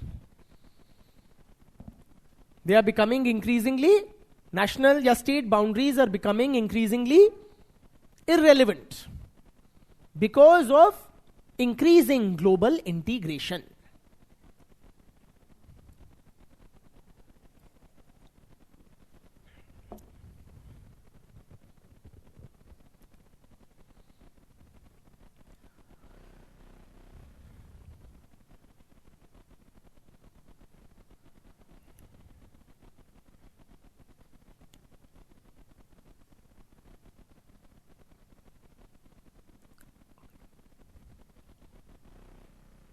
For instance, friends, technological progress thanks to technological progress, I can communicate with fellow Indians with as much ease as I can with people living in Australia or Canada. Yes or no? You know, in olden times, I don't know if you guys are even aware of it, if you had to make international calls, okay, there were different types of calls: local, STD, ISD. STD would be like to another city in the country, ISD would be to an international or out of the country, right? And the rates would be substantially different. Yes or no? And there was one Sarkari telephone exchange which would route all calls to outside countries. But today that is simply anachronistic. Yes or no? Something the next generation or your generation might not be even aware of.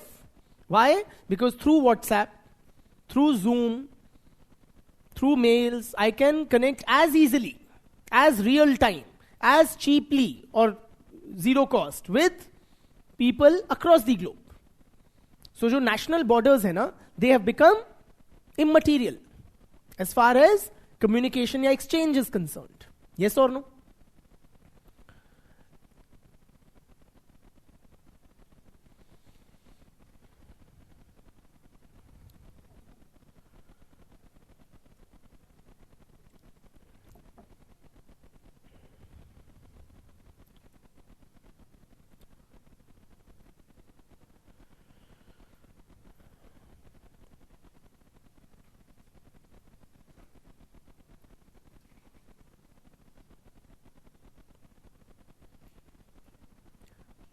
The global financial architecture. क्या है global financial architecture? Pillars क्या है उसके? अरे stock market नहीं. World Bank, International Monetary Fund, the Bretton Woods institutions, WTO, ये सारी जो arrangements हैं.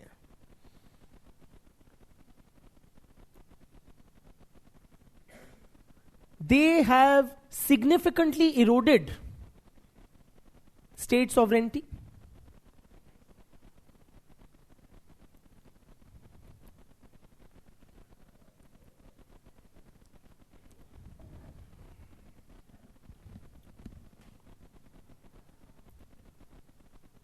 Simply, बाकी देश छोड़ो.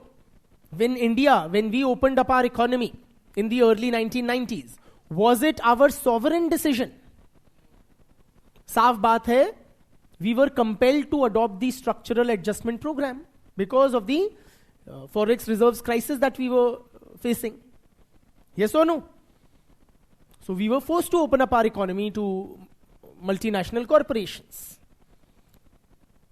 And with other countries, worse has been imposed on them. Are you with me? So हम जो नेशन स्टेट बोलते हैं उसका एक एलिमेंट क्या होता है? Sovereignty, supreme power to take decisions affecting the lives of its people. It's an outdated concept.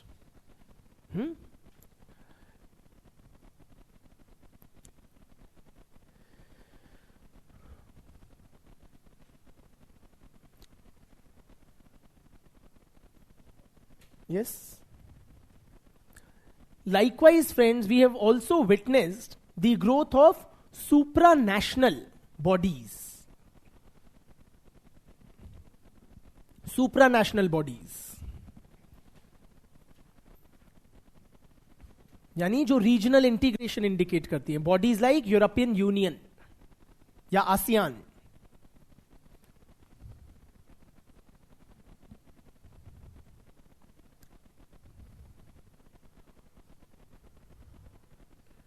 Now you look at the level of integration above and beyond state boundaries. European Union has its own currency. It has its own parliament. Are you with me?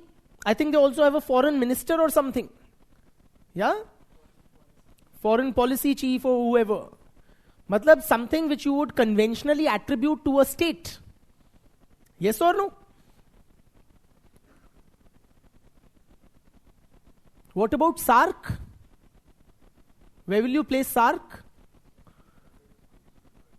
SARC is a non-starter, effectively. है ना? तो बहुत ही नाम का या it's not a good example of regional integration. The way ASEAN या European union, या to some extent मर्कोसूर, हाँ, या African Union, even better than African Union is also better than SAARC. But point is, friends, these bodies also indicate the shift in the conventional our understanding of the nation state. ठीक? Also, friends, the world today witnesses or is confronted with several global challenges. Global challenges.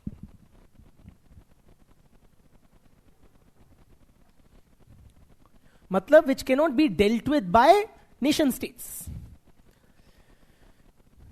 You require global coordination and cooperation, such as climate change, international terrorism, international human trafficking, drugs trafficking, the pandemic. Yes or no?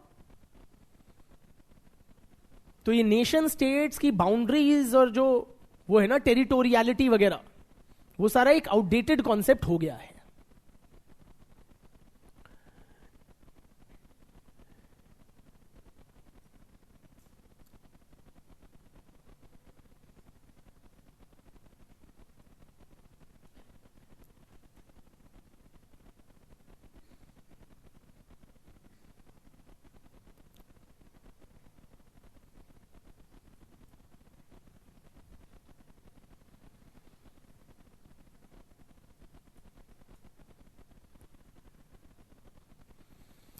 In many of the European nation states, which were based upon cultural homogeneity, please appreciate there has been large-scale migration.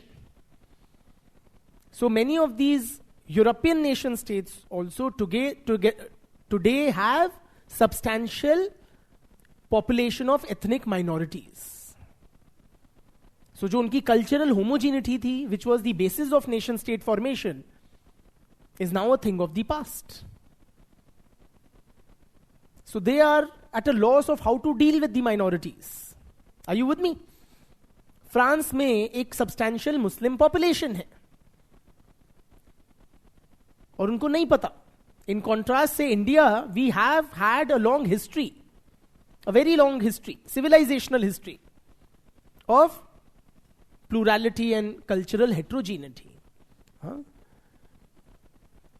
So जो उनका nation state का formation का basis था, cultural homogeneity, वो outdated हो गया है. तो अब उनमें सेंस ऑफ वननेस या यूनिटी कैसे आएगी?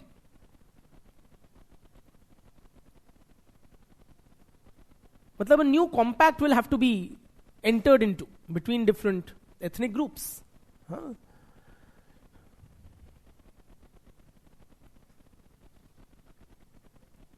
ठीक? So the conventional understanding of nation states stands sufficiently challenged. So tell me, friends, is it now time to declare the death of the nation state? Should we confine this concept to the dustbins of history or not? Why not? इतने तो मैंने तर्क दिए आपको, आप लोग convince होने का नाम ही नहीं लेते. हाँ हाँ, नहीं तो एक हिस्ट्री में पढ़ना चाहिए या कंटेम्प्ररी भी कोई रेलेवेंस है? जान बची है क्या इस कॉन्सेप्ट में? क्यों, कहां, क्या? या raise your hands and speak. हाँ, एब्सोल्युटली. बिटिया,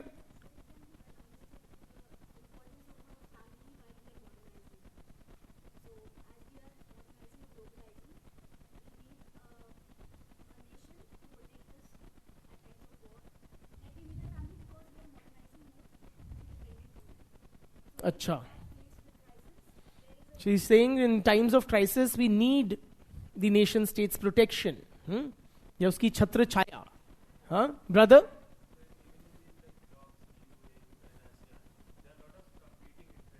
Competing interests within regional integration mechanisms. Huh? It's not a cohesive it's not as, well defined a unit, as clear a sense of oneness as at the level of the nation state. Bilkul. So friends, clearly the concept of nation states as yet is definitely not outdated. It is too soon to write off nation states. As we speak, till date, the world continues to be primarily organized on the lines of nation states. देश में, दुनिया में करीब 195-200 के करीब क्या है? Countries हैं या नेशन स्टेट्स हैं. Not all of them would be nation states, but a large number of nation states we have till date.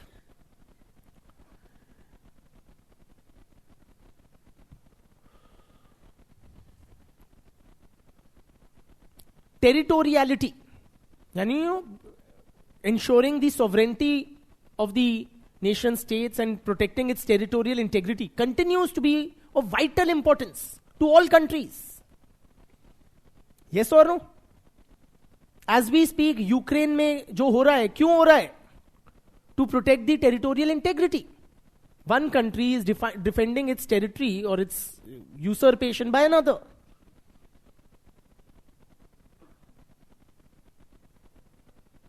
Is it important for us in India? What if I propose to you, Kashmir is a headache? Huh? दे देते हैं POK. Let's give up our claims on POK at the very least. Yes or no? Yes. अरे भैया जान दे देंगे इसके लिए, as our home minister said on the floor of the parliament. ठीक है? So people are still very strongly attached. It's a very alive concept. It's not a dead concept for sure. Recent developments indicate how this concept of nation state is still very much pertinent in today's context. Developments like Brexit. क्या हुआ था Brexit में? Britons voted in a referendum to dissociate from the European Union. मतलब Britons rejected regional integration to assert their national sovereignty. Yes or no?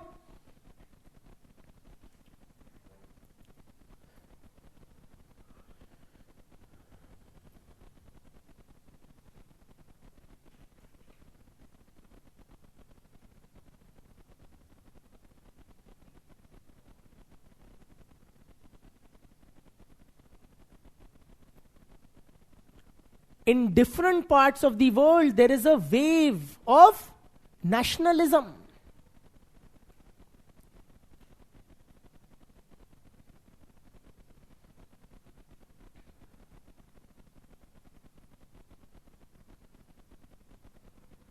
America में Trump क्या कह रहे हैं? हाँ, America for Americans, let's make America great again. वो boundary खड़ी कर रहे हैं physical.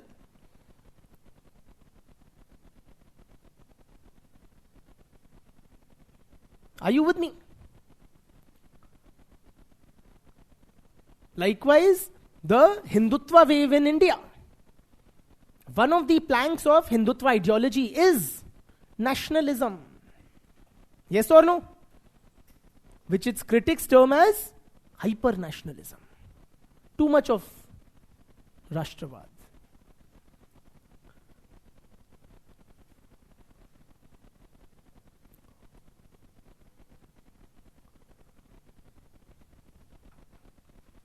What was the first instinct of all countries, almost without fail, when the pandemic struck? To close national borders, stop international flights. हमें नहीं चाहिए globalisation वगैरह. हमें किसकी जान बचानी है? अपने लोगों की. Vaccine nationalism was there. Who deserves the first right over life-saving vaccines? People of our nation, we.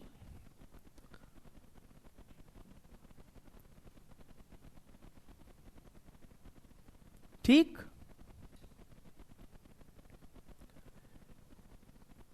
So we cannot say that this concept has become completely outdated, it still continues to be very important in international affairs, in the socio-political lives of the people across the globe, in varying degrees. With that, you have earned a very well-deserved break.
Please settle down, friends, quickly. We have 2 more topics to go for today.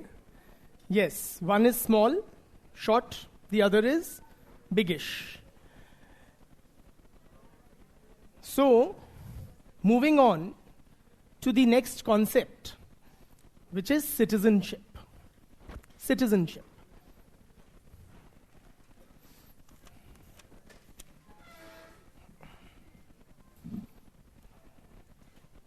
Please put your phones on silent.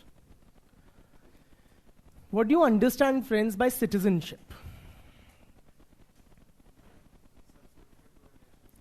Subscription to a, this is like almost like, Airtel or something, to a nation state. Huh? You subscribe to a nation state. ये बताओ, citizenship जो होती है, it is associated with a nation or a state? Nation या state?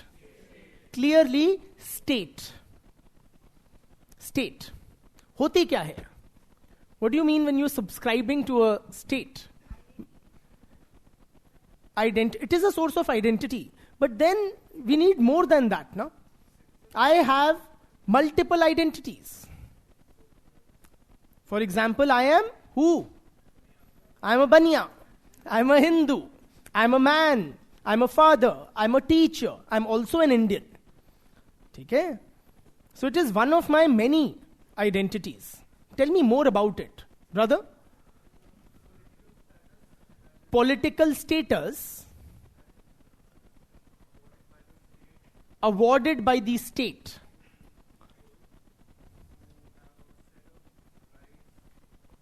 Who have a set of rights, very importantly. Brother?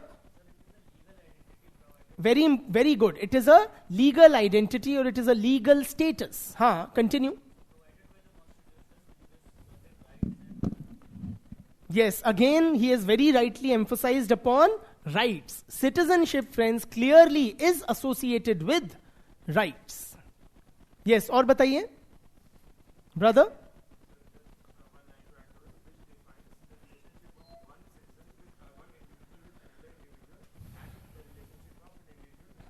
Wonderful. It defines or captures the nature of the relationship between the individual and the state. Many of you mentioned rights, and that very rightly so. Citizenship, friends, is associated with a set of rights. Which rights? Which are the citizenship rights? Or in other words, say in India, which rights are available to citizens and not to aliens? Those who are non-citizens legally are regarded as aliens. So in India, which rights are available only to citizens and not to aliens? Raise your hands.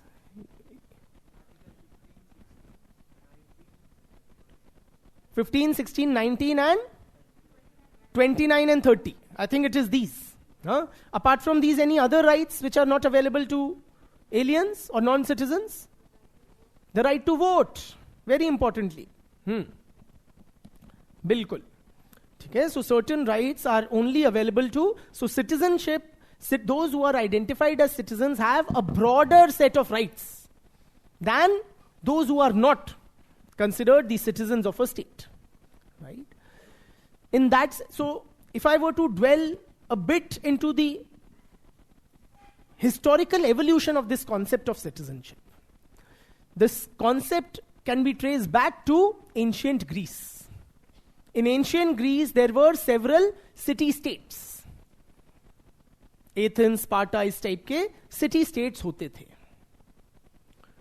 And those who, I'll dictate also, not the history part, but something pertinent. So those who were considered as full members of the city were regarded as citizens. City शब्द से आया है citizens. Interestingly, इसी तरह हिंदी में नगर शब्द से आया है नागरिक. So those who enjoyed full membership of the city or that political community were regarded as citizens. Okay? Very rightly pointed out by you guys that citizenship is associated with a set of rights. In other words, friends, in kingdoms, kings had subjects. Subjects matlab those who were subject to the authority. But modern polities have citizens. Very specifically, democracies have citizens or people who are being ruled over, they have a set of certain rights. ठीक? लिखो. Citizenship means the legal status of full membership. Citizenship means the legal status of full membership of a political community.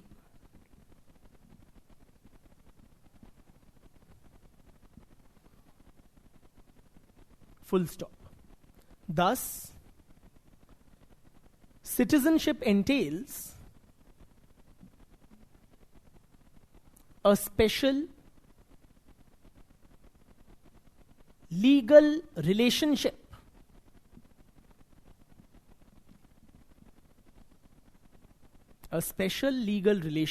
between an individual and the state.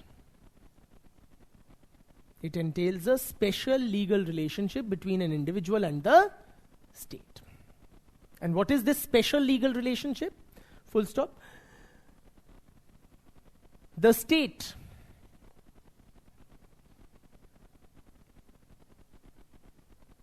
काटो. ऐसे लिखो.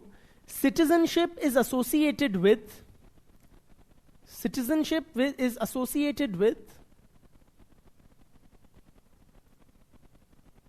a set of rights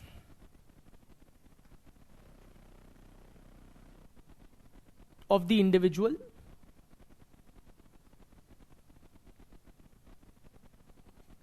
which are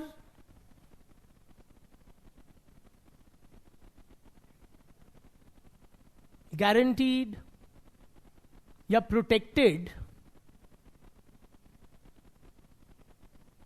a set of rights of the individual which are guaranteed or protected by the state.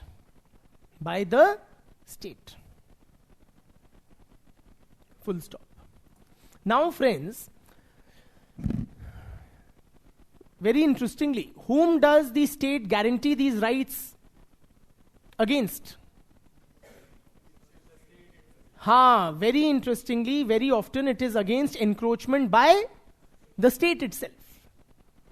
कि चलो ये तुम्हें करने की छूट है, मैं हस्तक्षेप नहीं करूंगी, मैं तुमसे बहुत बड़ी हूं, पावरफुल हूं, overbearing हूं, but these are your citizenship rights. Also friends, one often neglected dimension of citizenship is duties. It's not just or only about rights. Rights and duties are literally two sides of the same coin. ठीक है? लिखिए. Equally, full stop के बाद, equally, the citizens have citizenship duties.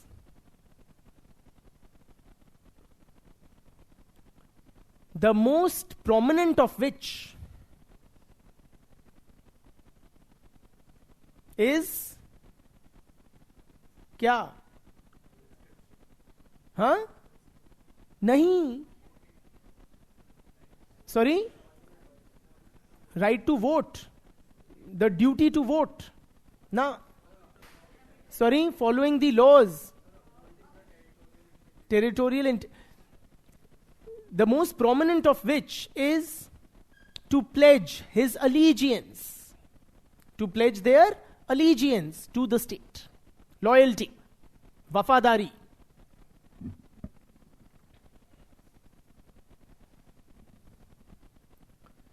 ठीक?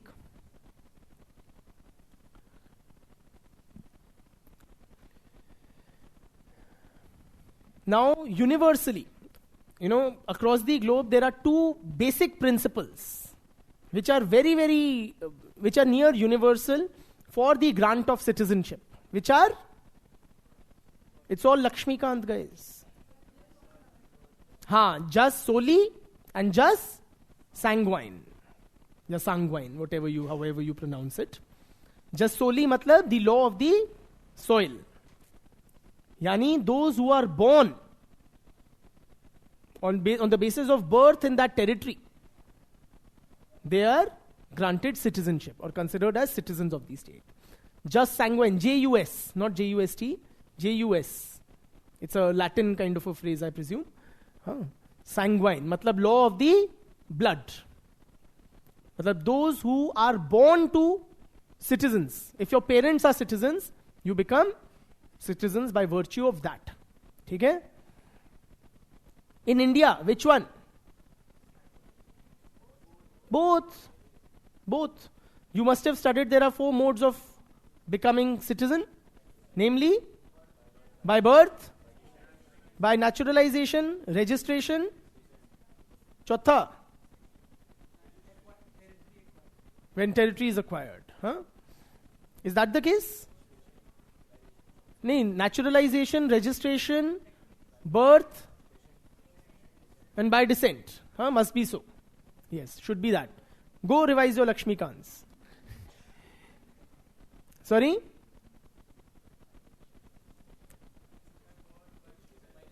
हो गया ना, registration, naturalization, birth, and descent. ठीक? And acquisition of territory. ठीक? Okay. Now, coming back to theory part, non-Lakshmikant. T.H. Marshall, in his book titled Citizenship and Social Class,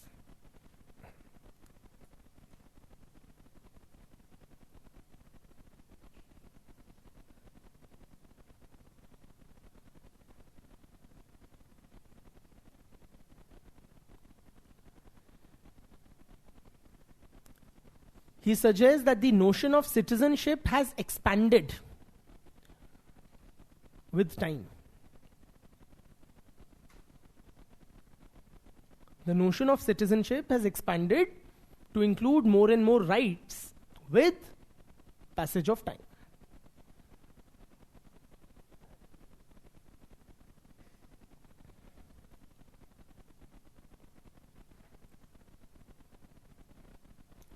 So, in the 18th century, citizenship got associated with various civil rights.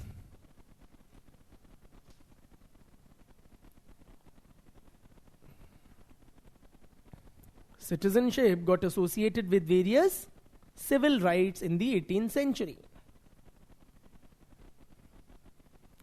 Civil rights कौन से होते हैं? Rights like the right to personal liberty.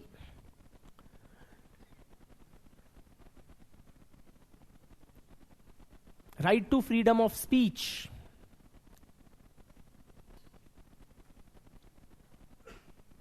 Freedom of thought. Right to right to property. Public property थोड़ी ना. Right to property. Right to enter into contract. Equality before law. These are all civil rights. ठीक?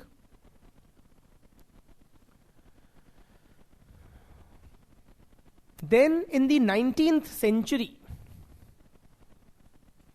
the concept of citizenship expanded to include various political rights.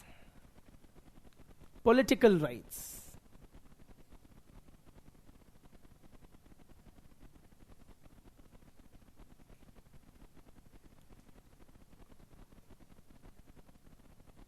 Importantly, the right to vote.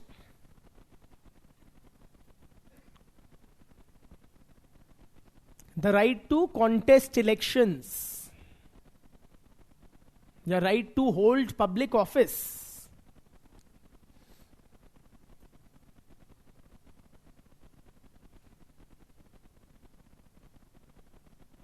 ठीक?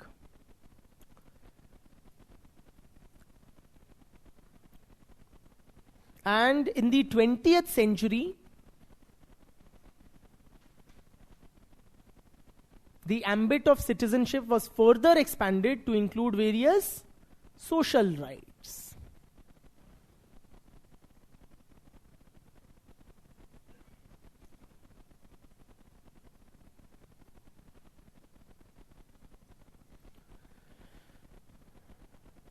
Social rights meaning the right to a decent standard of living, basically.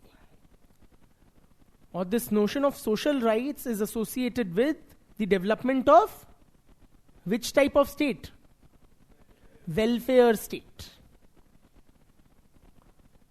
So right to education, right to clean drinking water, right to health care, ये जो welfare functions of the state हैं उनसे associated.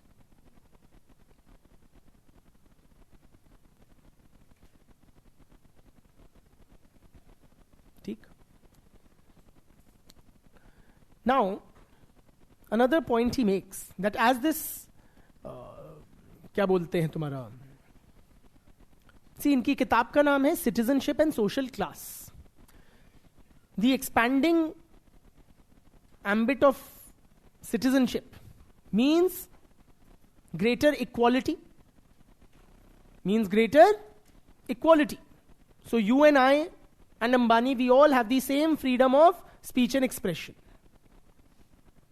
Yes or no? Then we have equal right to contest elections or become the prime minister of the country, or to vote, one man, one vote, and so on and so forth. So the expansion of citizenship, the expanding ambit of citizenship indicates greater equality in the society.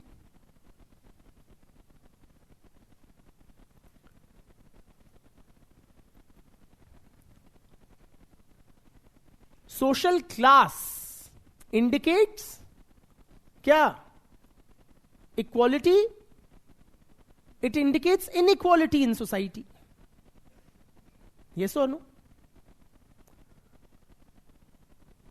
I repeat, an expanding ambit of citizenship rights indicates more and more equality, while social classes indicate inequality in society.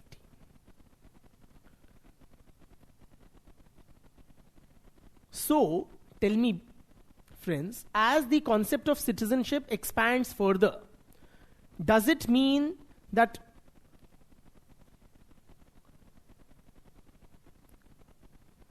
it will lead to an egalitarian society, or social classes will become a thing of the past? Yes or no? Why not? Logically, they are counter to each other, no? Why not? Citizenship rights are limited in nature. So what Marshall explains, he says you're right, that with an expanding ambit of citizenship, it will not lead to a classless society. Why? Because inequality या classes are based upon the right to property, which itself is a citizenship right. क्यों है समाज में कोई अमीर कोई गरीब? क्योंकि हम सबको प्रॉपर्टी बटोरने का अधिकार है. तो कोई ज्यादा बटोर लेता है, कोई कम. ठीक? I repeat, so according to Marshall, the expanding ambit of citizenship rights will not result in a classless society.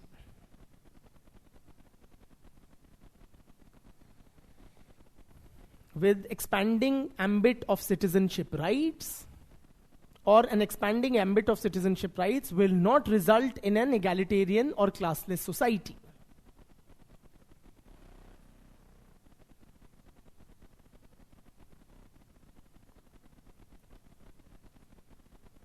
Because social inequality is an outcome of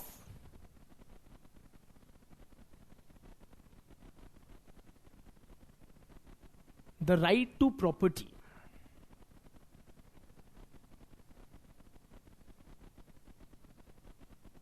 या इसको लिख दो, it is an outcome of property ownership, is an outcome of property ownership which itself is an important citizenship right. I repeat, inequality, because inequality is an outcome of property ownership, which itself is an important citizenship right. ठीक?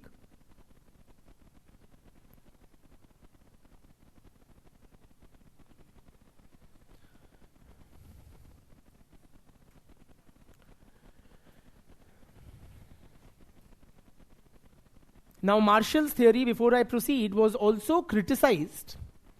Marshall's theory of citizenship was criticized. One ground was that it is too English-centric. In the sense, it is based primarily on the English history or the experience in England. This is how rights have evolved in England. Other countries may have had a different evolution. ये नहीं है कि सभी में 18वीं 19वीं और 20वीं सदी में निम्न अधिकार दिए गए. ठीक? So it is based, his theory is based only on the English experience. Another criticism is that this is how rights have been conferred on men. So feminist scholars have pointed out this theory is male-centric. So the grant of rights to women, followed a different timeline and a different evolution it was. ठीक? से जो 18-19 century, 1920th की बात कर रहे हैं, इसमें men को ऐसे rights मिले थे.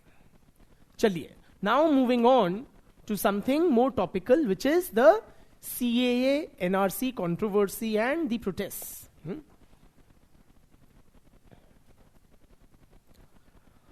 What was the mudda? How many of you participated in the CAA, NRC protests? Any of you? Sorry? The anti, of course. The anti is like understood. The anti-constitution, Citizenship Amendment Act and the National Registry of Citizens. Right? How many of you protested against these along with others or participated? This thing was very, these protests were very strident in Delhi, in Assam. None? Kab koon kholega? Faisal? Any any understanding of this? What was the Citizenship Amendment Act about? Bitya?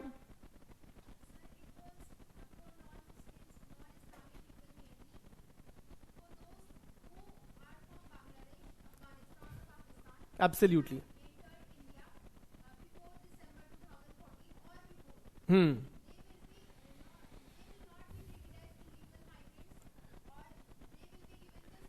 ठीक है. So, absolutely, the Citizenship Amendment Act basically facilitated the grant of citizenship to non-Muslims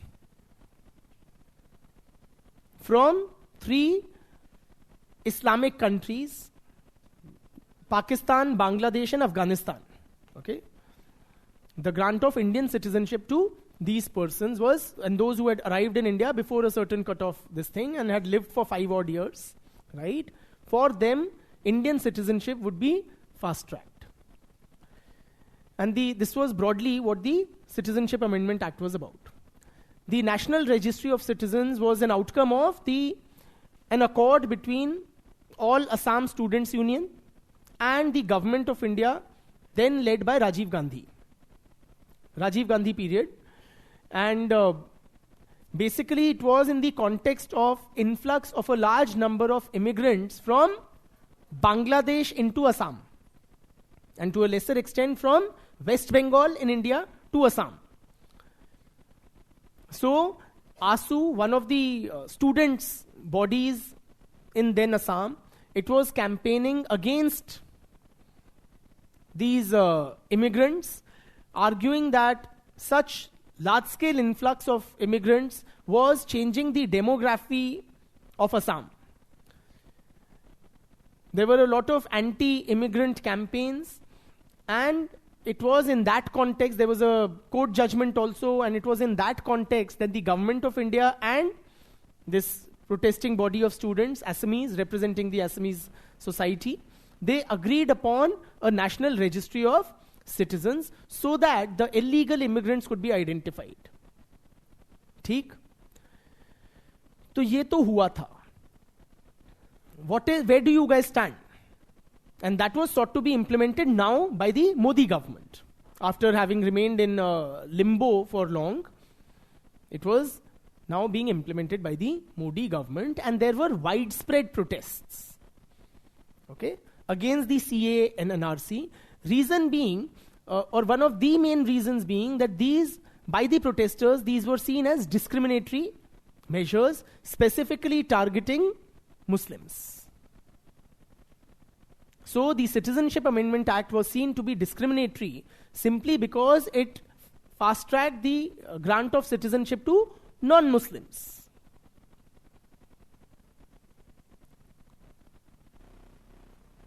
Also, it was argued that under these, certain documentation would be expected, and large sections of the population might not have proper documentation.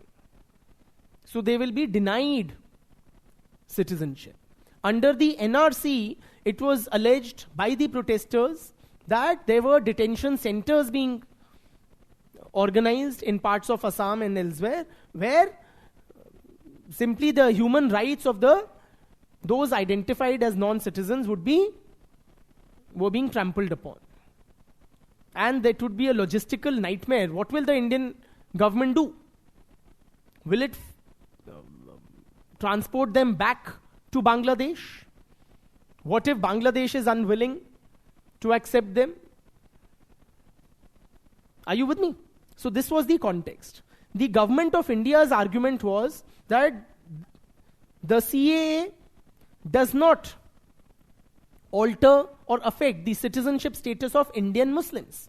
In no way does it affect or it does not in any way relegate Indian Muslims to the status of second-class citizens, as was being hinted by those opposing the CAA. Also, why weren't Muslims in Bangladesh, Pakistan, and Afghanistan being fast-tracked, their citizenship being fast-tracked? Because they were not being persecuted. These were Islamic countries, so the bulk of the population is Muslim. The non-Muslims, meaning including Hindus and Christians and Sikhs, etc., they were the persecuted minorities. And as proof of that, you have the dwindling population percentages of the non-Muslims in the three countries. So because the non-Muslims were victims of religious persecution in these countries, and India was for many of them a kind of a natural homeland, right? That is why it was specifically designed for non-Muslims. ठीक है, तो ये सारा था. And the NRC was also, an outcome of court judgments and a historical accord in which the Congress was an equal, Congress-led government was an equal enthusiastic participant, and it was long overdue, and so on and so forth. And why should illegal immigrants, irrespective of their religious or linguistic affiliation, have, put strain on the limited national resources? So Indian resources belong first and foremost to Indians, and not Bangladeshis. So this was the context. Where do you stand on this? Sarkar ne sahi kiya ya nahi kiya? How many of you think कि सरकार ने सही किया? That CA and NRC were measures in good faith. How many of you are of the view that these were discriminatory measures, particularly targeting Muslims, undertaken by this Hindutva government as part of its larger project of demonizing and Muslims? Raise your hands. That the CA and NRC were unfair and discriminatory? Very few. ठीक है. Why? Add on. Why do you think it was justified? Why do you think it was discriminatory? Brother? It was justified. The resources of the country belong to its citizens. हाँ? और बताइए. Yes? हाँ. So it was not a government की साजिश.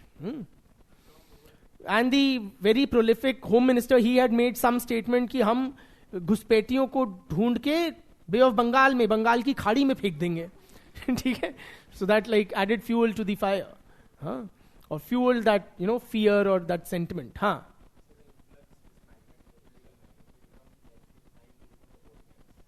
They become vote banks. बिल्कुल. So they don't deserve to participate in India's political life as equal citizens.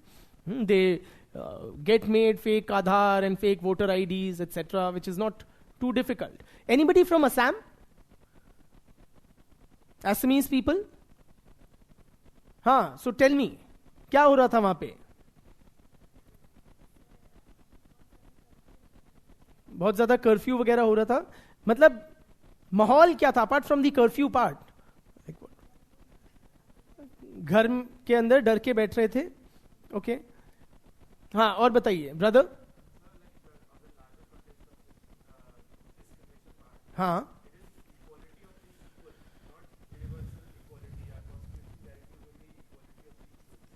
Constitution guarantees only equality of equals.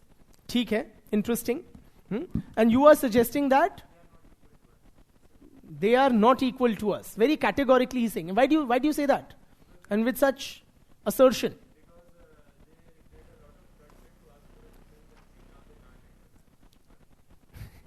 ठीक है. Huh? So very clear. Do you disagree with that? Why?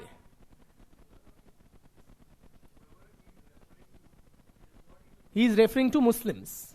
That they did a lot of bloodshed, resulting in the partition of the country, and so on.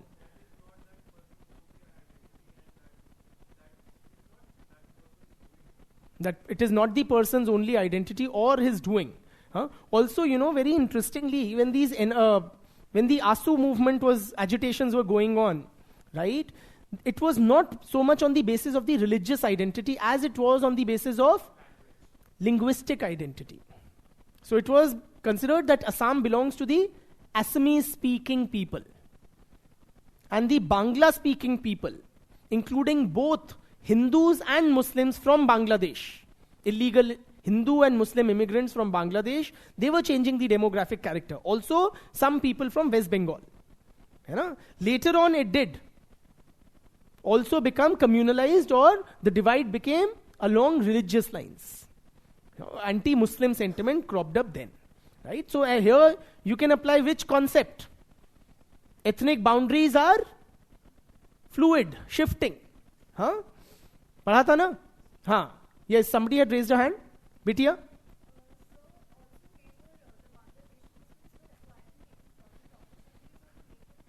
They were taking up Bangladeshi Muslims, or Bangladeshis, illegal immigrants, were taking up the limited employment opportunities that should rightly belong to the local people.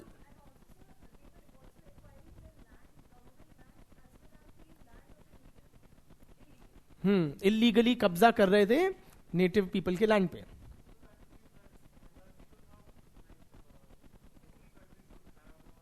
National Registry of Citizens.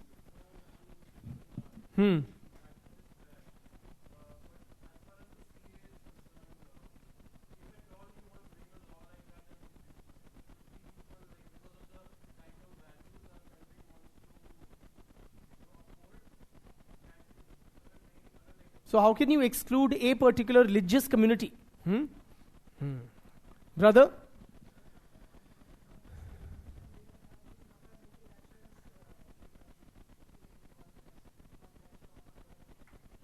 Say the lower castes. अब वो तो एक another.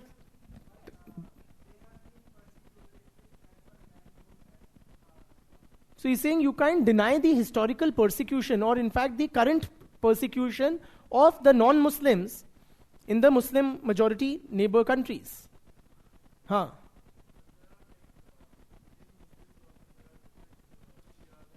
So maybe, Ahmadiyas in Pakistan, they face discrimination. They're treated as non-Muslims and persecuted in that. Chaliye. Thank you. अब हम समझते हैं थोड़ा scholarly view से. This was the big picture. According to scholars like Barrington Moore Jr. and Zygmunt Bauman,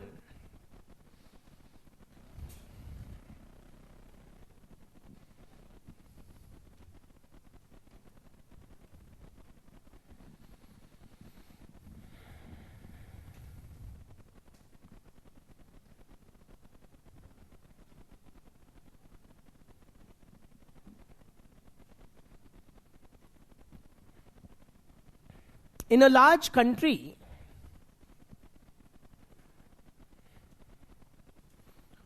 which has a growing population, in a large country which has a growing population and limited resources,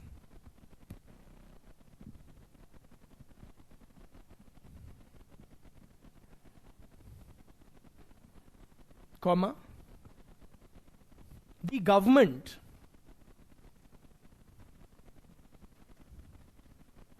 may attempt to delegitimize a section of the population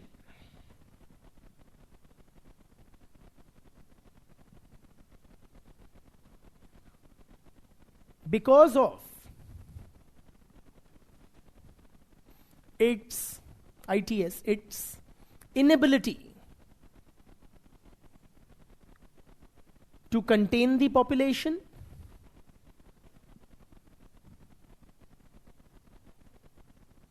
and its inability to provide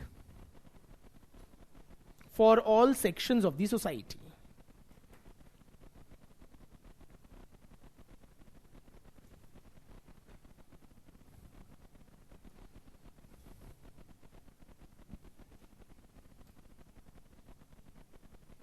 So these guys have not directly written about any CA and RC, but we can use their framework. What they are saying, that when you have a situation like in India, you have a government where there are a lot of expectations, you have a very large and growing population, and there are of course finite or limited resources. And so what this implies, if you apply this framework, that the BJP government did it because to hide its failure, to hide its failure in being able to meet the expectations of the people. Are you with me? So what do? You demonize. Who? Muslims. Or specifically immigrants. BJP सरकार ने मुसलमानों को बलि का बकरा बना लिया because it was unable to perform its obligations as a welfare state. ठीक? बलि का बकरा as in you are reducing Muslims to the status of second-class citizens. You are constantly through various measures demonizing who? Muslims.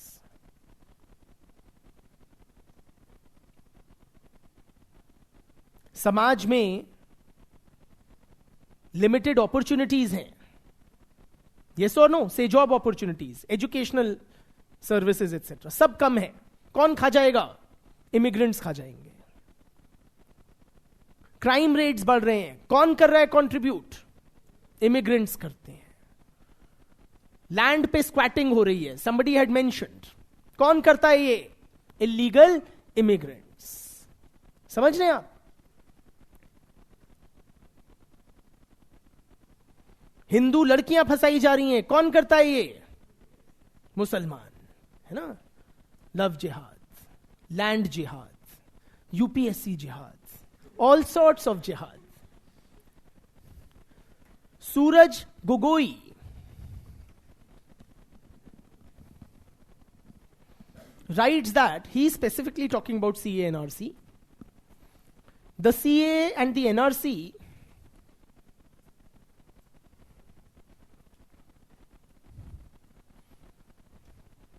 is the graveyard of citizenship.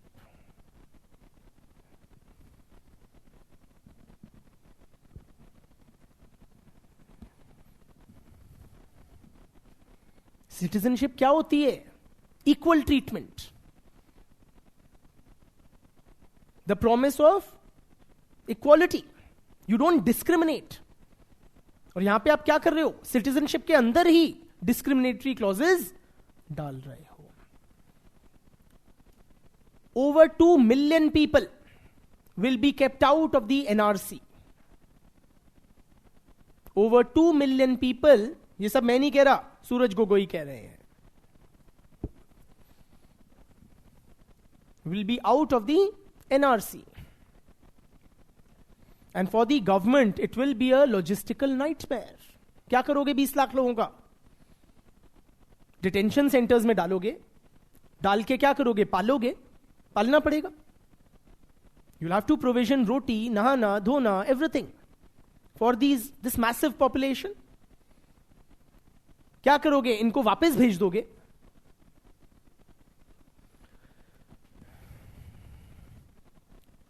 These moves will promote or are promoting xenophobia. XENO phobia.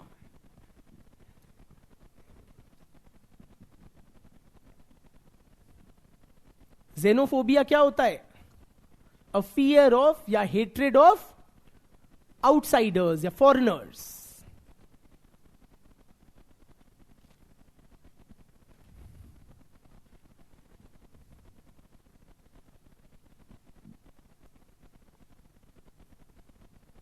So you are demonizing migrants as criminals, as rapists, as squatters. Yes or no? And this xenophobia goes against our civilizational ethos. हमारा culture क्या है? जो बाहर से आता है उसको हम कैसे ट्रीट करते हैं? अतिथि देवो भव. Yes or no? So, historically also, India has welcomed people of diverse cultures. So it has embraced people of diverse nationalities and religions and racial stock, etc., without discrimination.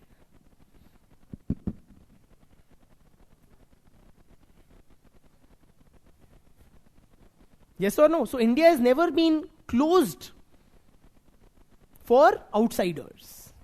And that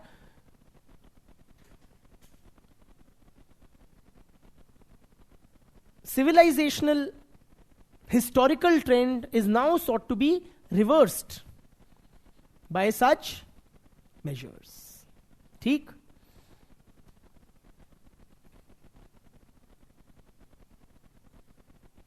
तो ये है about the CAA and the NRC. With that, we call it a day. Thank you.